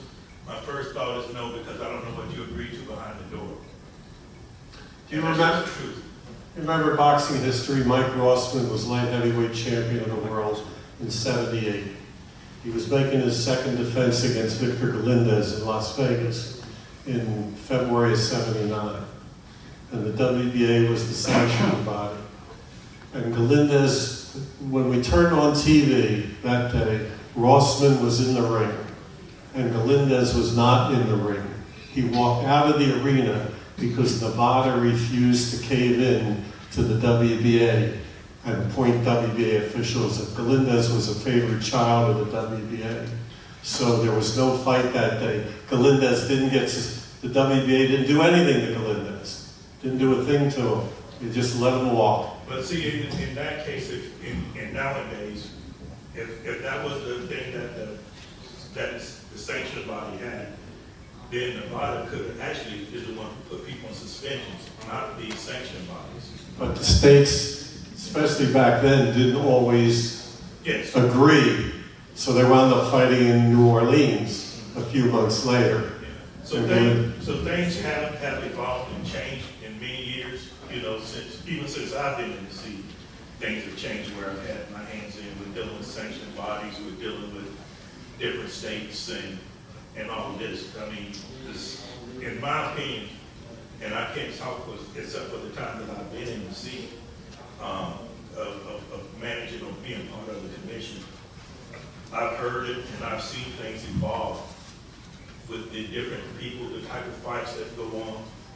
I've seen those. I can't say what happened many years ago, but I can tell you right now, I don't think, I would never say there's never been corruption anywhere, but I think these commissions are now more aware of what their responsibility is, and that's the protection of the fighter. You should read my book. Yeah, read my book. I will. Read my book when it comes out. But I just want to add, I'm sorry, your name, Alicia. I've never seen you referee, so I love your attitude of caring for the fighters, but your comment that you referee a fight you care about, and you know they could be a world champion, you know, that I must disagree with you. You as a referee, and especially you as a commissioner, should know the background of the fighters that you're refereeing, what their record is, how many times they've been knocked out. Find out as much information as you can, because you do have to know that. This is not a hockey game. Some of those fighters... I agree to disagree on that, Yeah. because everybody has their own thing. I know that if I know that Christopher Young is fighting, and I know that he's holding, I'm going to be looking for that holding, which means that my focus is not where it is, and that's just me. And in the 3 years I've been doing this, I've got 4 world title fights, been overseas three times already. And the thing of it is that I won't say treat every fight the same, because you just can't. But my aspects of the expectation of what I do in that ring, for me, I don't want to know what fighter A is, because to me it's red corner and it's blue corner. And that's how I respectfully disagree. I believe you should learn as much about the fights as you can. There have been fights in Florida, I must tell you. I think I mentioned this to you. There have been fights that, in a title fight, where the fighter, going into the title fight, I look at the record, he has not fought in 2 years. 2 years. And the corrupt WBA, IBA, is corrupt organization. I'm sorry. WBA is corrupt. I can prove it to you. So they approved the fight, and you approved the fight when you should have rejected that fight. Because that guy was an underdog, and he took a beating. The fight should have been stopped earlier, and if you knew the background, the guy hadn't fought in 2 years, his last 3 fights, he lost 2 out of 3, that's something you should know. Because the more you know about the fighters and their background, you have to have that in mind. Yeah, he's in, and he's, he's a 8-to-1 underdog. Why is he an 8-to-1 underdog? And if that fighter begins to take, maybe you should step in a little earlier. The key to this sport, the safety, is knowledge, to understand. And also, it's just, I'm for the doctors, the ringside physicians. I think a lot of them are not qualified to be ringside. Just because you're a doctor doesn't qualify you to be a ringside. Even a neurologist may not be qualified. It's a specialty, really. It's a specialty, and you have to know what you are watching. You know, a fighter staggers, that's a mini concussion, right? It's a lot of it is more complex. You know, too, let me say another thing, too, about this. If a referee also knows the corner people, there are situations that come to play possibly on occasion. Now, I'll give you an example. We all know the great referee, Max Parker, who was inducted many years ago. Max, one of the great referees. Okay, there was a particular fight several years ago that he was refereeing one of my fighters. In the fight, my kid lost the first round pretty badly. In the second round, he lost again. And right before the bell, there was a big shot that hurt him. Now, what happened was, the guy was stumbling back to the corner. Max followed him back to the corner. I looked up and I just said to Max, because the bell had rung, give me a minute with the fighter. Max looked at me, went over to the far corner of the ring. I'm with my fighter, I'm trying to bring him back. During that minute round, or minute rest period, before it ended, I called Max over and stopped the fight myself. Okay, now Max told me, because he knew me, and knew if the fighter was able to recover between rounds, I'd send him out there. He also knew if he couldn't, I wouldn't allow him to fight. And that's an exception, because he knew who worked in the corner, knew the story. So that's something Max and I talk about from time to time. And you can see, what do you think of that, Tim? I think that's great, and that's the way it should be. So the knowledge is what... Yeah, I mean, every fight that goes on is evaluated carefully in the state of Florida this time. I got some promoters in here, and you may see some tomorrow night or tonight, and they will say they hate to put a card up to me. Now, some fights will go through because I do know the technical knowledge. I know the technical knowledge, and I'm not going to put someone in there that I feel that can't defend themselves. Yeah. However, the fighter that you see today is not the one that you see tomorrow all the time in the ring. I have a question. Again, state of Florida, top notch. Commissioner. Yes, sir. Keyshawn Davis came in almost 5 pounds overweight in Virginia. 8,000 people bought tickets. The other guy refused to, take extra money. Virginia's not going to do one thing to Keyshawn Davis. What would you have done? To me, I think he should be suspended for, I don't think 6 months is enough time. I think 1 year suspension and a 6-figure fine, because that is so disrespectful of the sport.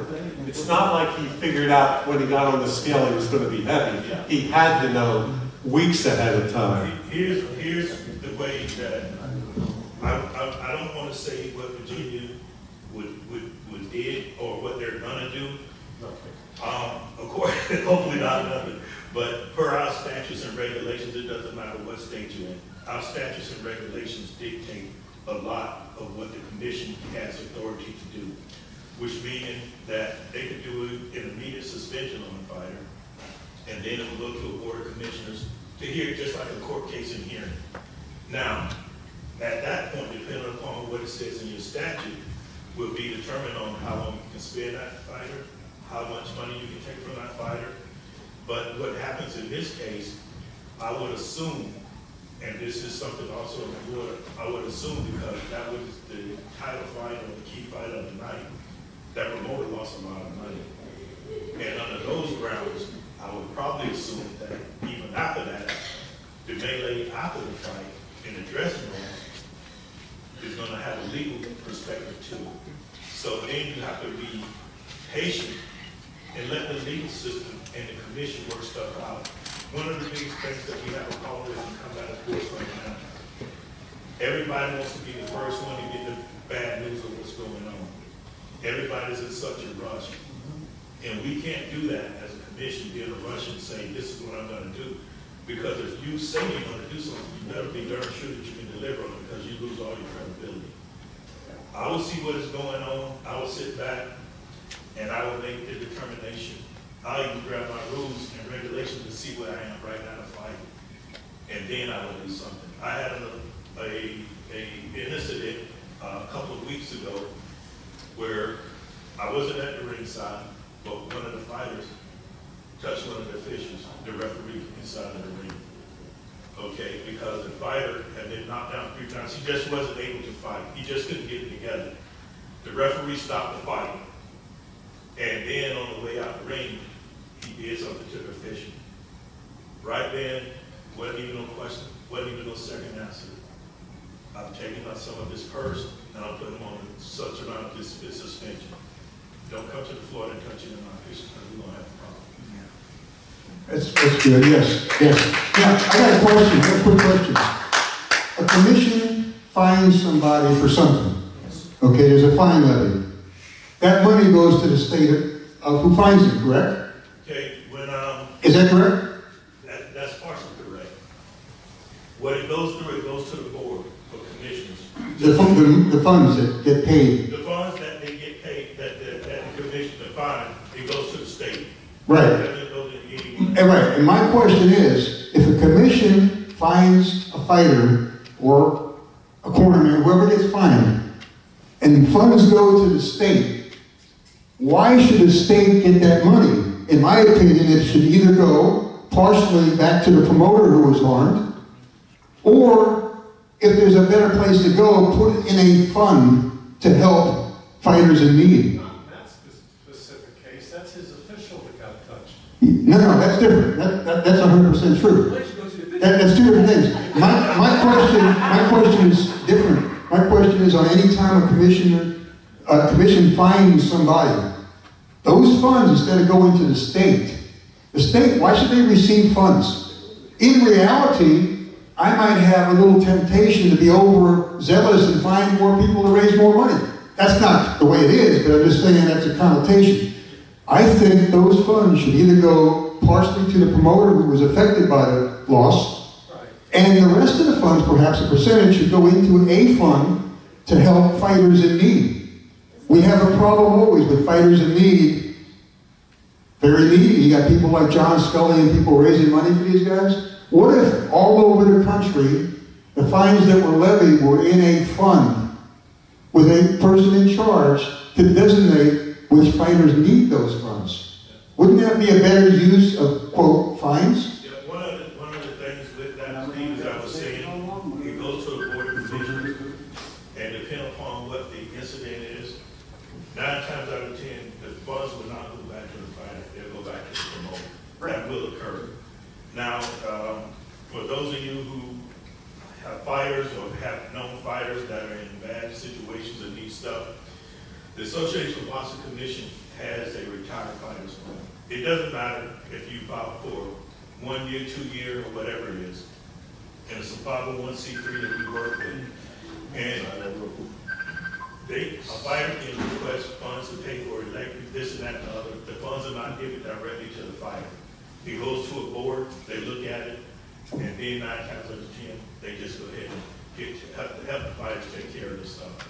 So there's a lot of different things out there on the Retired Fighters Fund. You can look at it at the Association of Boxing Commission and see what it is. But I will tell you, any one of you, if you know a fighter that's down on their luck and in bad shape and needs some assistance, reach out. Where does that money come from? The money comes from raises, from fundraisers. Say, for instance, every year, the Association of Boxing Commission, there's auctions, there's donations and things of this nature. And it's a fund set up, Retired Fighters Fund, and it's specifically for fighters.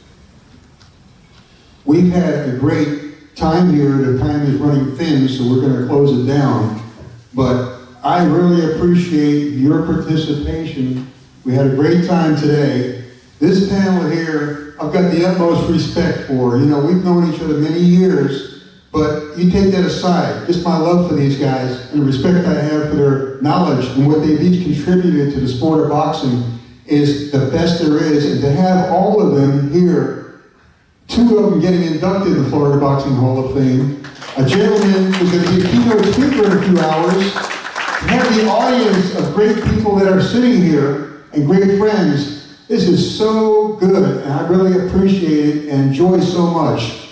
Let's hear it again for everybody here in the room.